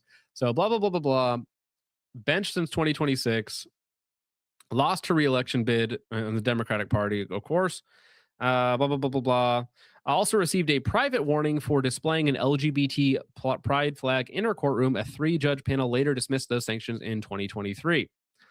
Gross. Gross, gross, gross. I mean, just this should just automatically be a disqualification as a judge. Obviously, you're not unbiased. Obviously, you're not in the right mental state to be a judge, to settle these matters in any reasonable way, shape, or form. Like, listen, you know, the whole thing about not judging a book by its cover. The cover does tell you what the book's about, okay? Maybe not every time, but most of the time, the cover is literally a window into the soul, okay? Or a window into the heart, however you want to put it. Probably should not be a judge. That would be my guess. Now, here is another just wonderful day in Texas. And this story and video is wild. Who's good? Who's bad? Do any of us care? Or is this just another brown on black incident? So, Texas dad fatally shoots carjacker who tried stealing his car with family inside. Now, of course, a part of me is like, you know, this is a good dad who is protecting his family. And another part of me is like, this young fella maybe is the type of dude who might also be perpetrating this crime in another instance, all right? So just the video gets crazy. 66 and Dairy Road. Police say the man had tried to steal several vehicles by force before trying this one. He was taken to a hospital and pronounced dead. Fox 4's David Sintendry has more from the investigation. David. Now, just from that short intro, like the brazen manner in which the Hispanic man just walks up and is like, no, I'm getting in this car. Like, this person has to be on some sort of, you know, mind-altering substance, zonked out of his mind, insane. But he just walks up and is like, no, I'm getting in this car. You can't stop me. I'm getting in this car. 66 and Dairy Road. Police say the man had tried to steal several vehicles by force before trying this one. Getting in. He was taken to a hospital and pronounced dead. Fox 4's David Sintendry has more from the investigation. David. Well, a majority of family members were inside that vehicle as the carjacker tried to take off with it. The father of that family. Carjacker. We talked about the lobby jacker earlier with the Secret Service, and now we got a carjacker. All right. Family shot and killed the suspect, and it was all captured on video. When I saw the screenshot and it was a black dude with a gun and a Hispanic guy, I immediately, my racist mind immediately was like, oh, that black guy with the gun, obviously he's carjacking the Hispanic guy. But no, no, it's not. It is, it's the other way around, in fact. You could definitely tell that he was not in his right state of mind. Surveillance video shows a man attacking and trying to carjack a family of 8 in Garland Sunday afternoon before the... Wait, that guy has a family of 8, or there are actually 8 people in that car? Maybe a family of 8 where a dad's around? That's crazy. Father shoots and kills him. I'm just glad that the man was able to protect himself and his family. Tatiana Starks manages Garland Smoke and Vape in a shopping center near Highway 66 and Dairy Road. We heard a loud crash. Garland Police Department says the carjacker initially crashed into 2 other vehicles. While we were responding to the scene, we received more information that the driver of that car had exited and immediately began physically trying to get into other vehicles. So this is just GTA maxing in real life. He's like, listen, I've seen this before. I've seen this before. You wreck one car, you just go up to the next car and you just rip them out. Like, duh. Right? This is just like, this guy's a true LARPer, okay? This is a incel chud LARPer, a true cell, if you will, who's trying to GTA max IRL. Didn't quite work out, though. In that parking lot. Starks says she saw the man breaking into several vehicles at a gas station, so she took cell phone footage. He tried to get in several different cars. She stopped recording as the man began walking across the street toward her. Did he make direct eye contact with you? Yes, he was walking very intentionally. The family of 8 unaware of what was happening and what was about to happen. He ended up going into their car. Video shows the carjacker in the peach. Yeah, maybe that's another weird thing. Do people go to vape shops? Is that a thing? Because I like see them, you know, when I'm driving downtown in a bigger city or something like that. Biggest city we have around here is Sioux Falls. I see them, but I'm like, what type of clientele goes to a vape shop? What type of family goes to a vape shop? What kind of Section 8 activities is this, all right? This is just clearly Section 8 activities. Shirt confronting the father in the white shirt. The father struggles with the suspect, who's trying to drive off with the family's car, with family members inside, including a baby. Right, when you see this image here, and you see some, you know, young ethnics, middle-aged ethnics, surrounding a vehicle, and the gentleman here with a gun trying to rip the Hispanic man out of his car, it's like, at first glance, you're like, uh-oh, this guy should have driven off. He's gonna get carjacked by the Napas. The Napas are at it again. After nearly a minute of struggle, the carjacker, who's in the driver's seat, is shot by the father, who's outside the car near the passenger side door. It seemed to be self-defense. Police do not expect to file charges against the father. It kind of all really happened really fast. Starks, a witness to everything, just grateful we're talking about a story in which no victims were hurt. So again, I think they had a child, 3 or 4 baboons, and then 2 males inside of the car. So it was a literal clown car. It's just a blessing that the kids and the family walked away with no... And a baby. I didn't even see the baby before. Jeez, that is a clown car. So there were actually 8 people in that car.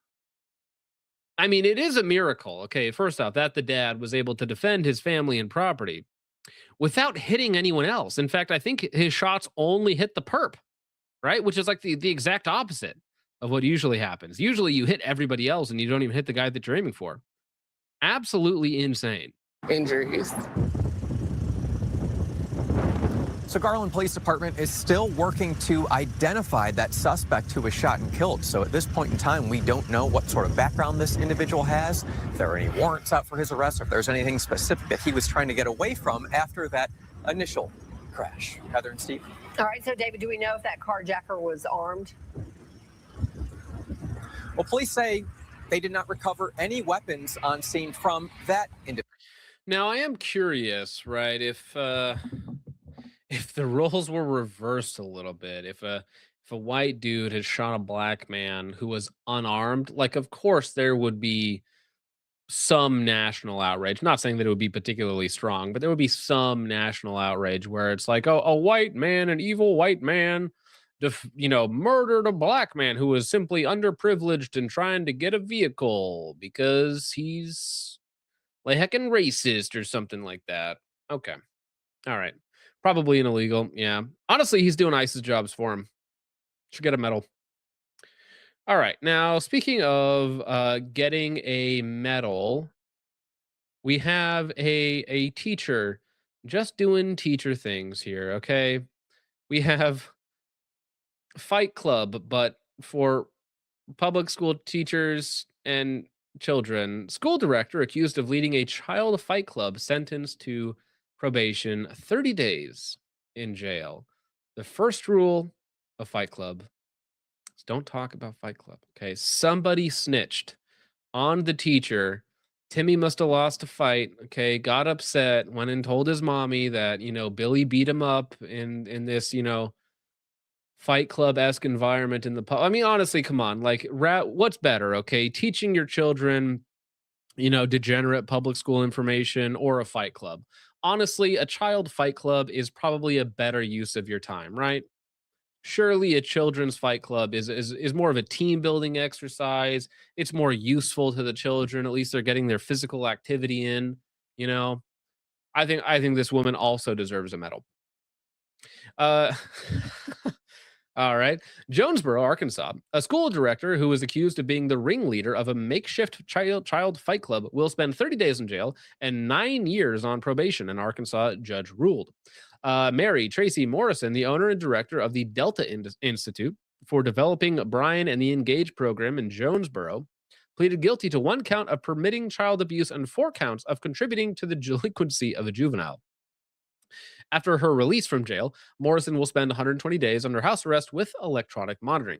She will also be prohibited from working with children in any professional capacity, surrender her occupational therapy license and any other related licenses, complete mental health assessment, and follow all recommended treatments. Morrison has been arrested in 2025 after a mother told Craighead County Sheriff's Office that her teenage son was mentally and physically abused at school. Wait, was this a retard fighting chamber? Was it like special ed retard fighting chambers? Like we're pitting the retards versus the jocks? Like, yeah, what type of Norwood is this? Geez. A video obtained through a search warrant showed Morrison had instructed to sit on the floor while being surrounded on the outside by a circle of 18 other juvenile students and Dr. Morrison. The affidavit David stated that Morrison told the other students to put hands on the child in the center as well as hitting the child with an unknown object. Well, that's not Fight Club. That's not Fight Club. That's just Kill Timmy. You guys never played Kill Timmy growing up? While Morrison verbally berated the child, another student kicked and choked the victim. In response, Morrison could be seen giving the juvenile a high five, displaying her pleasure with the student's actions. This isn't Fight Club, okay? Fight Club's, boys being boys. This is not that. This is, hey, can we kill this guy? Like, what if class team building exercise, kill Timmy? Have you guys ever played Kill Timmy? And the guy named Timmy in the back. Oh no, not again.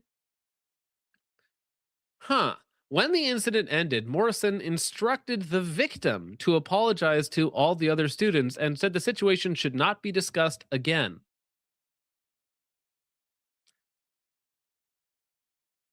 Okay. All right. The incident reportedly lasted 30 minutes and included a teacher instructing a student on how to hit another in the private area. When they tell you women aren't evil and they blame men for all of society's woes, and then you look into child abuse statistics and how most of it is done by women, it's like, little oopsie, little ooh. 3 of the school's employees, 38-year-old Michael Bean, 36-year-old Kristen Bell, 45-year-old Catherine Lipscomb, were also arrested. So it seems like maybe they just had this one kid, and I get it, right? I was a tutor for a little while for a school district in Washington State in college as part of like a program to help these kids who needed a little bit of extra help. And there were always, like, the kids, right? The ones that are a little bit more obnoxious. They're really hard to deal with. They have a bad family life. And what you're supposed to do is be that role model for them, be a bit of stability while they're, they don't have any sort of stability or any good role models within their own life.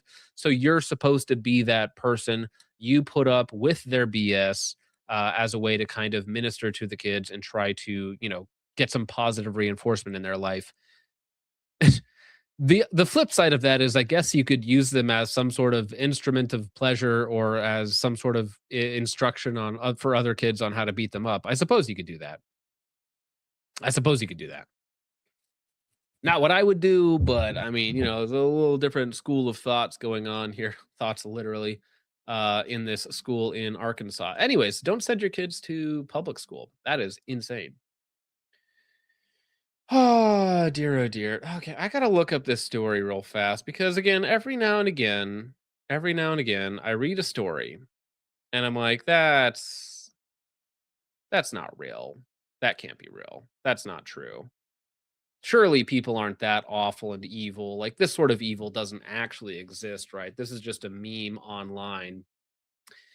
And then you read into the story and it's like, oh shoot.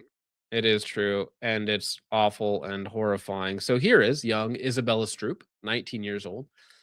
She was found raped and killed last week in Charlotte, North Carolina. Something about Charlotte, something about North Carolina, something about these places in the South that's just terrible. It's just awful.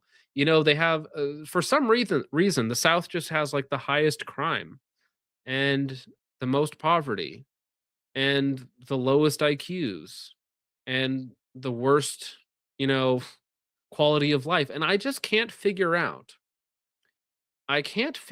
Why all of these southern states just have this thing in common. If only we had a correlate, something that could almost universally explain all of these detrimental activities within the South. But until we have that, I suppose we'll keep searching. So she was found raped and killed last week in Charlotte, North Carolina, by Thomas, because of course you can't spell it correctly, Hamilton, 26-year-old. Don't let your daughter be around these types of people.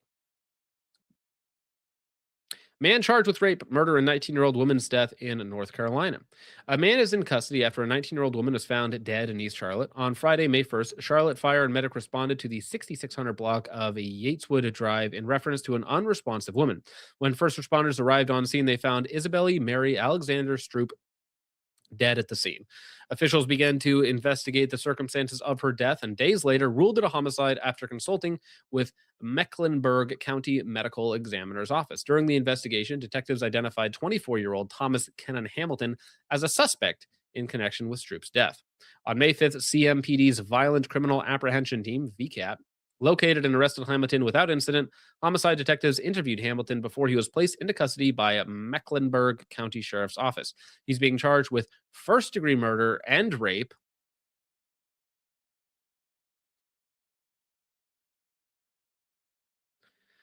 The investigation into this case remains active and ongoing. Anyone with information, you can call this number. I just feel like we don't need to live like this. We don't need to allow you to exist. And when, I feel like they always like to quote the KKK and how many black people were lynched between, 18 whatever and 2000 whatever, right?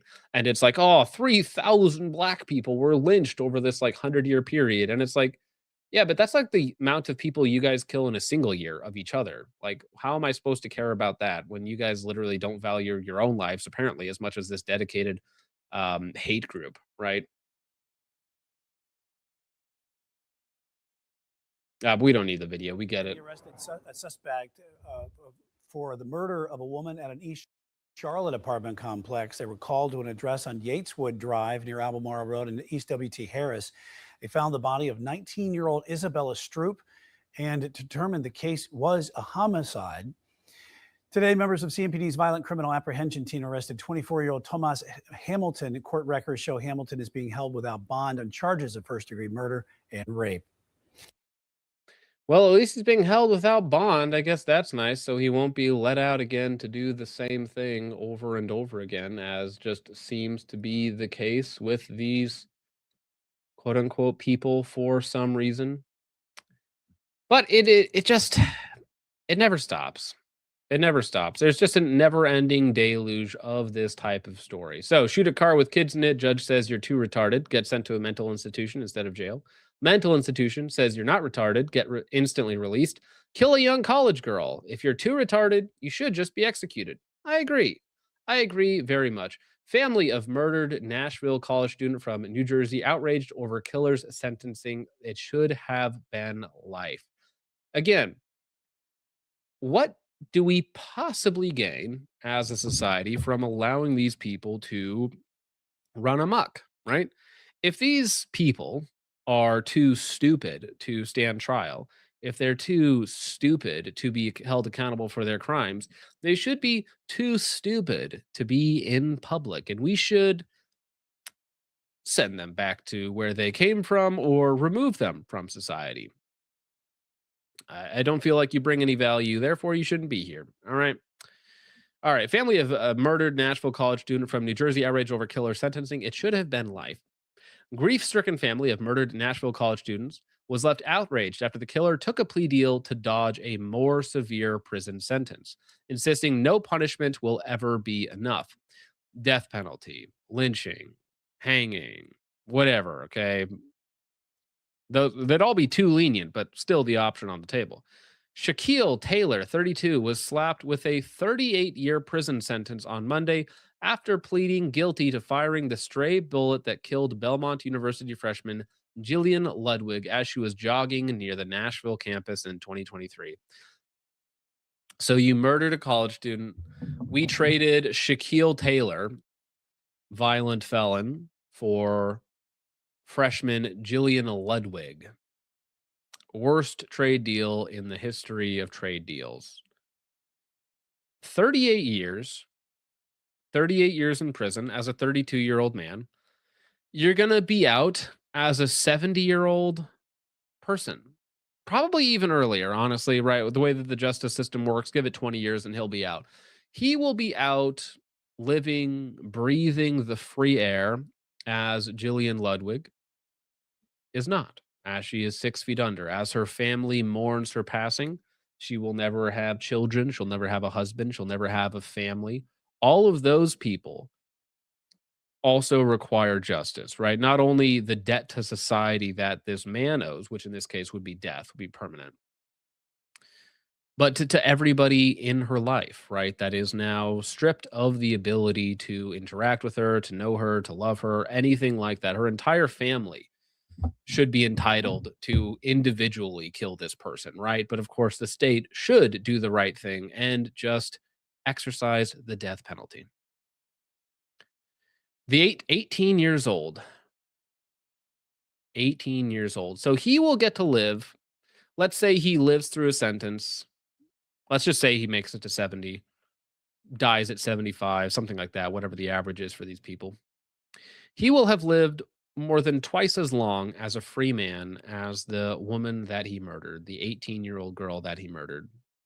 He will get double the life that she ever did. Terrible trade deal. No, thank you.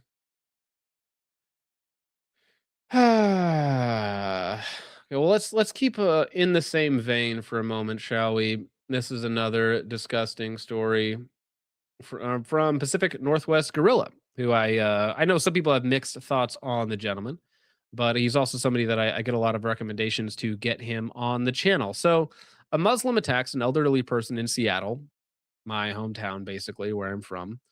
And the Seattle mayor says that this shouldn't have been caught on camera. Wow, it's almost like the Seattle mayor wants this to continue happening and for there not to be a record of it. I guess the surveillance state really is a double-edged sword, huh? Same reason all the flock cameras are getting taken down in Olympia, Washington. Now, the funny thing about the surveillance state is the surveillance state is only problematic when it starts to identify black criminals, right? Because they did the same thing in the UK, because they have their surveillance vans and all these other camera systems that are around in one of the most surveilled cities in the world.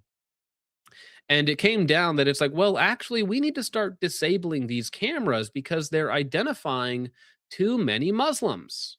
They're over-identifying Muslims. We don't have enough white criminals to make the system even. There's too many Muslim criminals in London, in the UK. So we have got to take down all these cameras. We have got to stop doing our surveillance patrols because we're just identifying too many Muslim perpetrators. Our cameras are racist. This is legislation that will expand CCTV cameras, that could potentially be taken control of by the Trump administration. And this is legislation that was opposed by immigrants' rights groups, by civil Opposed by immigrants' rights groups because what? They commit more crime and getting surveilled on would, allow us to observe their crimes and to perhaps punish them. So yes, this is in Seattle.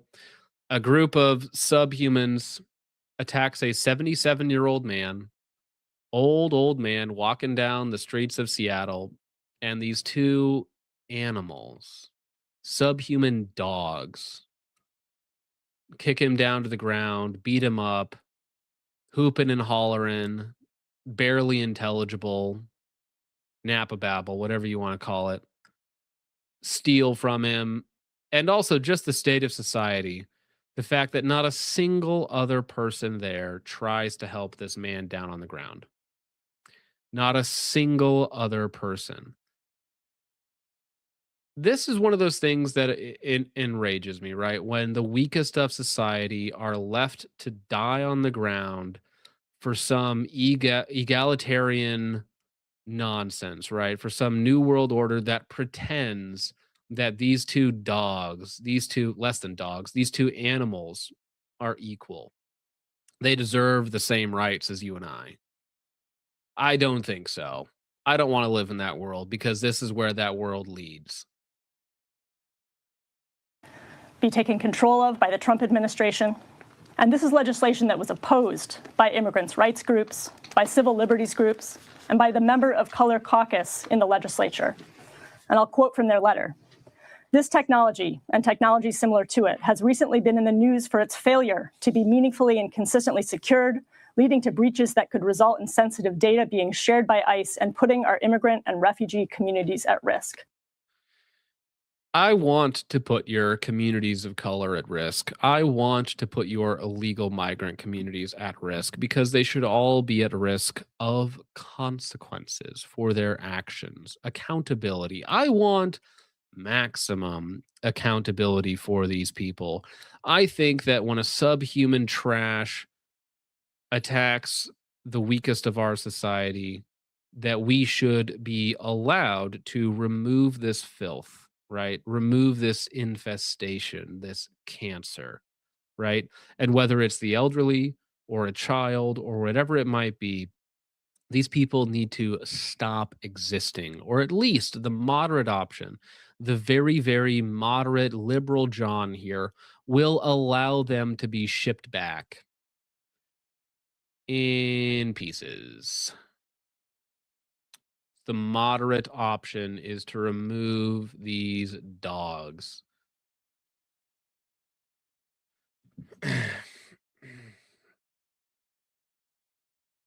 In much the same vein, these people do not have value of life. They do not value their own lives, the lives of their families, their children, your elderly, your society. Your world means nothing to them, right? Life means nothing to them. These people cannot imagine an apple within their heads, and they certainly cannot imagine the consequences or of their actions. And they cannot imagine the way that their actions reflect upon society. They have no care, no internal voice, nothing. These people are disgusting, degenerate animals. Grandma, lovely old grandma here. I'll let you pick which one that is. Convicted of fatally poisoning 4-year-old granddaughter by forcing her to chug a bottle of whiskey. Hennessy, of course.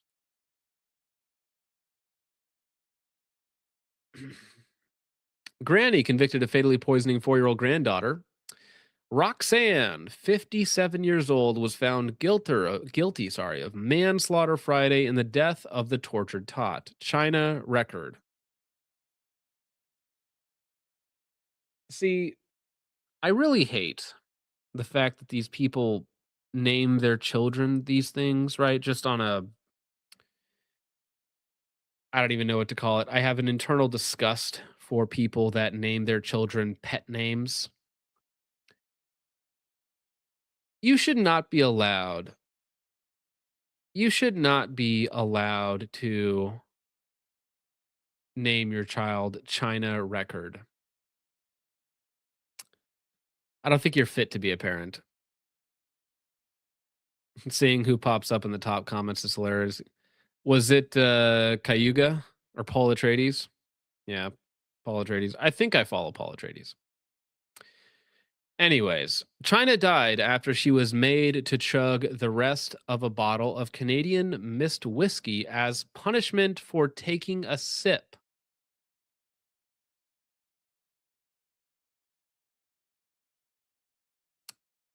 Imagine accidentally killing your 4-year-old granddaughter because you are too stupid to realize that maybe chugging a bottle of whiskey is not good for a 4-year-old child. Yeah, it's different. If somebody accidentally sneaks wine or alcohol because a parent's not paying attention, like that's just negligence, right? And it happens. I know, I get it.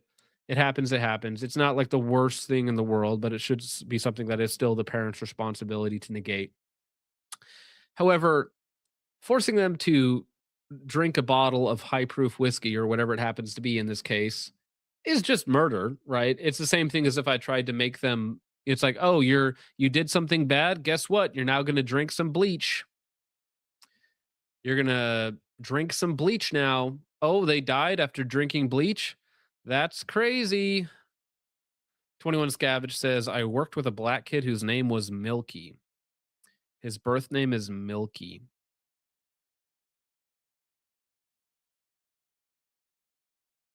All right.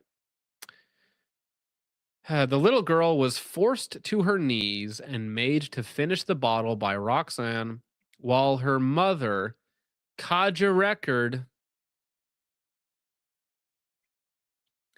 looked on and did nothing. Prosecutors told the jury. The mom has been charged separately in the case. Good. The child's blood alcohol content was 0.68 when she died, more than 8 times the legal limit for an adult driver, and her cause of death was ruled alcohol poisoning by the East Baton Rouge coroner's office. Baton Rouge, huh? China had a gray complexion and wasn't breathing when someone in the house called 911 and paramedics arrived. Again, make an example out of these people. Disgusting. Disgusting, evil, terrible individuals. Should not be allowed to parent. They shouldn't be allowed to name their children. Shouldn't be like let's bring back prohibition, but for ethnics, all right? No, thank you. I don't think you're responsible enough for that. I don't think you deserve that. But again, let's just look a little bit. Maybe the dichotomy here is strange, but let's look about how some of these other females think about the sanctity of life and children. So this is just somebody doing some street interviews talking about abortion, as you will. And let's listen to some black females talk about the sanctity of life, or perhaps the lack thereof. This is Savannah Hernandez here in Venice Beach. Now, California is trying to pass a bill to legalize infanticide 7 days post-birth. Let's go see what Californians think of the bill. So I prefer that most women make their decisions at 8 weeks, but I'm also in support of 10 months out of the womb. So you think babies should be aborted 10 months? Also, just to be clear, an egalitarian here, I'll kill that guy as well. Like, that guy gets the gas chamber, straight to the gas chamber, for being gay and for supporting that. Months after they're born? If the mother wants to, yes. I think fuck them kids. So if like you want to get a late-term abortion, like that's up to you. You know, I've had an abortion too, and it was my choice, and I'm happy I had that choice. If you're talking about like post-birth, That's not considered an abortion. Like, you can look up abortion in the dictionary. So would it be considered murder at that point? I mean, if somebody were to, abandon their child in a dumpster, they would be, and they were found, like, yes, they would be charged. Like, there are actual cases of that happening. That's child neglect. And anyone who's putting their child in harm's way, like, I think there should be definitely, like, things put in place to make sure that children are safe. Anything that is, pre-birth, if it involves termination of a fetus, that's considered an abortion.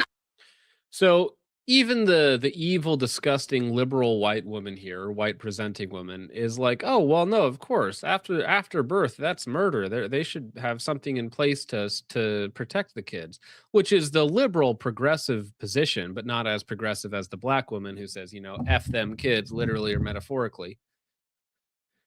I just always remember that these women can vote. Yes. I'm starting to think we don't hate women enough. It's not really about hating women. This is what women do with power, right? They are ontologically dissimilar to men, right? Like, we know what power does to men. We know how corrupt and evil men can be, right? I wouldn't give that level of responsibility to a child. And in the same way, I wouldn't give that level of responsibility to a woman. If giving the right to vote to women allows them to vote for post-birth abortions, which is just murder, by the way. That is just straight up murder, as is abortion, in my opinion, of course. I'm just not interested in you voting. I'm really not interested in some of these women being here in the first place, but it's just disgusting. It's satanic. It's evil. And these people have to be purged from society. Purged from society. If they're under 35, they shouldn't talk. Well, they're got to be way too busy, like being pregnant and cooking and cleaning to, be able to speak to people. Come on, let outside of the house. What are you talking about? I 100% support it. I've had an abortion myself. I'm not a bad person because I made the choice. I'm not a bad person. I'm not a bad person. Keep telling yourself that at night. All right. The women who have had abortions and later on in life start to reflect upon their choices, nightmares, mental health issues. Like, I think you deserve it. It would be the same thing as if I murdered someone, hid the body, and got away with it. And then 10 years later, I start, having a little bit of mental breakdowns, or I start to be a little paranoid. It's the same thing for these women who have abortions early on in life, almost universally regret it by the time they get older, especially if they're post-wall or, in post the phase of their life where they can even have children, and they're thinking about what would it be like if I had my child. Oh, I see my friends, I see other people, they have their children, and I killed mine. And, yeah, you're a bad person. You're a terrible person. You should feel bad. You should feel awful. It's an awful, terrible thing that you did, and you will have to give an account for that. That was right for me, and now I have a life that I enjoy, and I wouldn't take it back. Would you guys get an abortion again? Yes. 100%. 100 times. I'd do it multiple times. Until I feel that I'm ready to parent, that's a choice I'll continue to make. So basically, like, if they have their baby. Yep. Just listen, as I will stand, these women will stand on a pile of murdered children as long as they can have their caramel macchiato frappuccinos, on their way to their desk job where they do pretend work at Jewish daycare all day. Okay. They will stand on a mountain of aborted children as long as they can have their disgusting, degenerate, progressive modern life. Okay. As long as they can get their SSRIs and their whatever else that these disgusting women do on a daily basis, they will stand upon a mountain of murdered children as long as it doesn't affect their life. They can neglect them for 7 days, and if the baby dies, then they can't be held criminally liable. What do you think? Yeah. I mean, I think, I agree. I think whatever, helps women and helps them achieve their...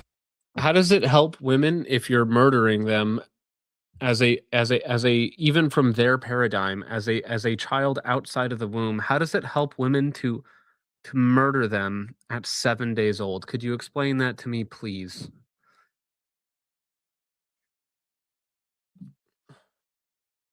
Their like dreams and however that needs to like happen is definitely acts to help. That is helping all of us. This is Savannah Hernandez here.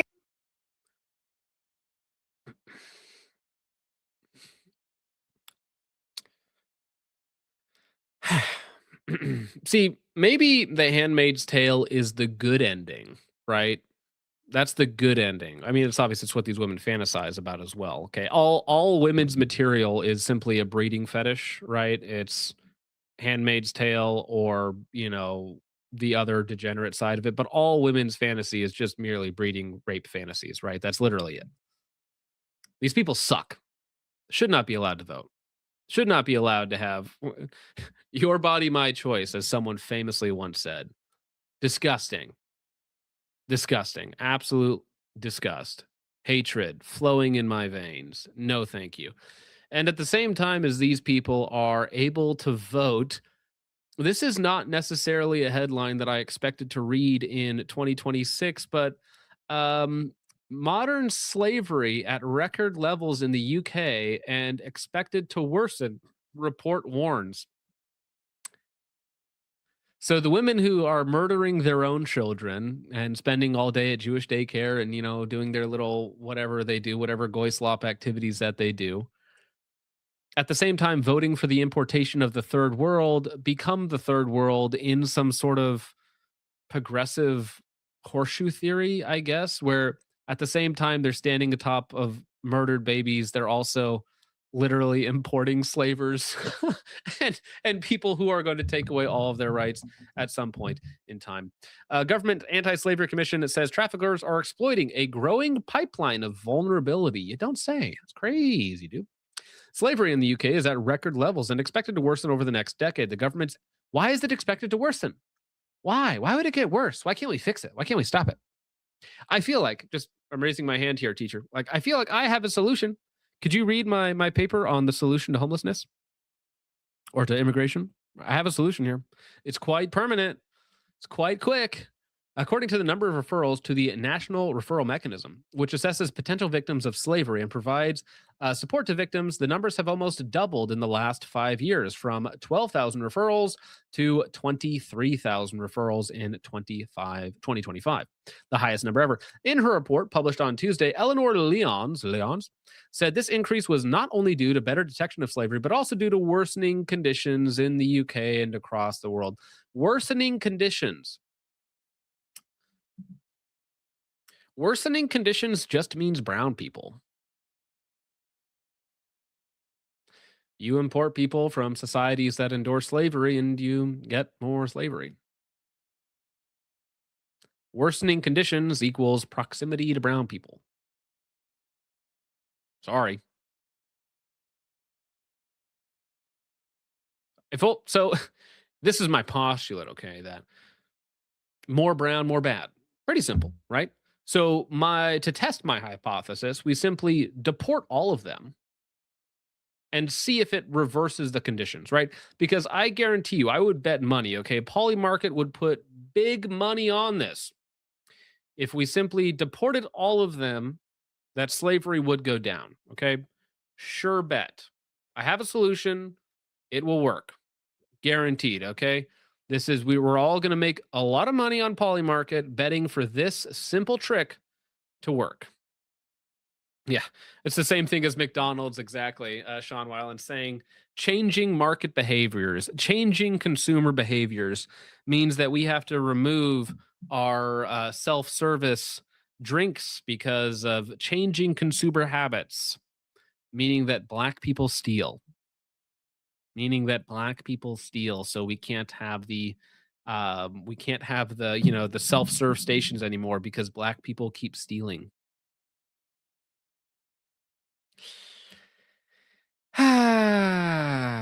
Global displacement of people and the breakdown of safe migration routes. No, it's not safe migration routes. It's the migration itself, you retard. You mongoloid retard. I'm not going to read this gobbledygook. It's like, we need safe migration. That will reduce slavery if we have more safe migration from Syria, where they have open air slave trades, and Yemen. And if we have safe migration routes from these places, we can reduce the thing that they're doing there.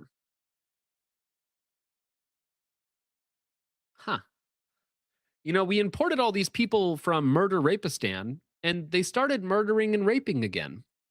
I think if we have a safe pipeline from Murder Rapistan to the UK, we'll get less murder and rape. That will reduce murder and rape if we can safely transport the Murder Rapistanis to the UK, right? That checks out. Yes. If we could only migrate harder.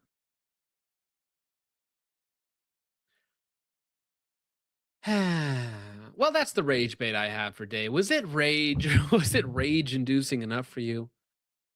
I mean, we all know the solution. We all know what has to be done. It's just a matter of finagling the details, I suppose, right? Trying to working out the gaps, okay? Because it's always the how that's the problem. It's not the what. Everybody knows the what, right? The what's not that complicated when you get down to it. It's just how do we actually get from point A to B? Anyways, let's close out with your guys' support, ladies and gentlemen. Thank you very much for sticking out through the rage-inducing back half of the show. White Power Ranger for 2 says, play IDPA PCC and most of the rules don't apply. Well, or if I'm a black criminal, also most of the rules just don't apply, seemingly. So thank you. I'll take that a note. Zanico for 2 says, your sketchy audio is giving me an epileptic fit. Yeah, I'm sorry that the audio cut out. I don't know if I touched something or...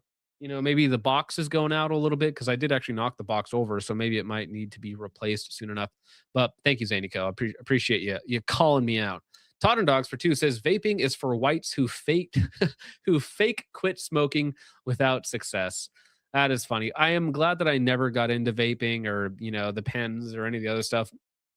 No nicotine, only caffeine for me. Okay, caffeine's the only drug of choice I take. Thank you, Todd. Caveman for 2 says a Glock 47 versus a Gen 5 17. I can't decide. I know Ben personally likes the 47s more. I shot his 47 and my 17 back to back. I can't tell you the difference. So whichever one is cheaper, whichever one is MOS cut, if they're both MOS cut, again, subjectively feel which one you like more. Like that's really it. They're so similar. They're so similar that you're not really going to notice a difference. So thank you, Caveman. I appreciate it. Dillweed for 5 says, this is our century of humiliation. I mean, it is kind of looking like that in some ways, right? I mean, America as a country, there's reasons why I understand why people are black-pilled. I would not be black-pilled because, again, just because we have a lot of work to do is no reason to quit now. It's just a reason to, buckle down, okay? Strap on, as they say, or something like that. But lots of work to be done to avoid the century of humiliation. Bojangles for 5 says, at the end of the day, normies don't care and will continue to allow the nonsense to continue. You are on your own. Act accordingly. I agree in some ways, but it is up to us. And part of what I try to do on this show is to help push the Overton window, to help give a voice to smaller channels that can also help to push the Overton window, because I do not think that normies are lost. And I also don't think that we need the normies, right? Think of all of the great empires and groups throughout the last millennia, right? Did you need 97% of Rome to agree with you? No, you needed like 12% of Rome to be behind you, right?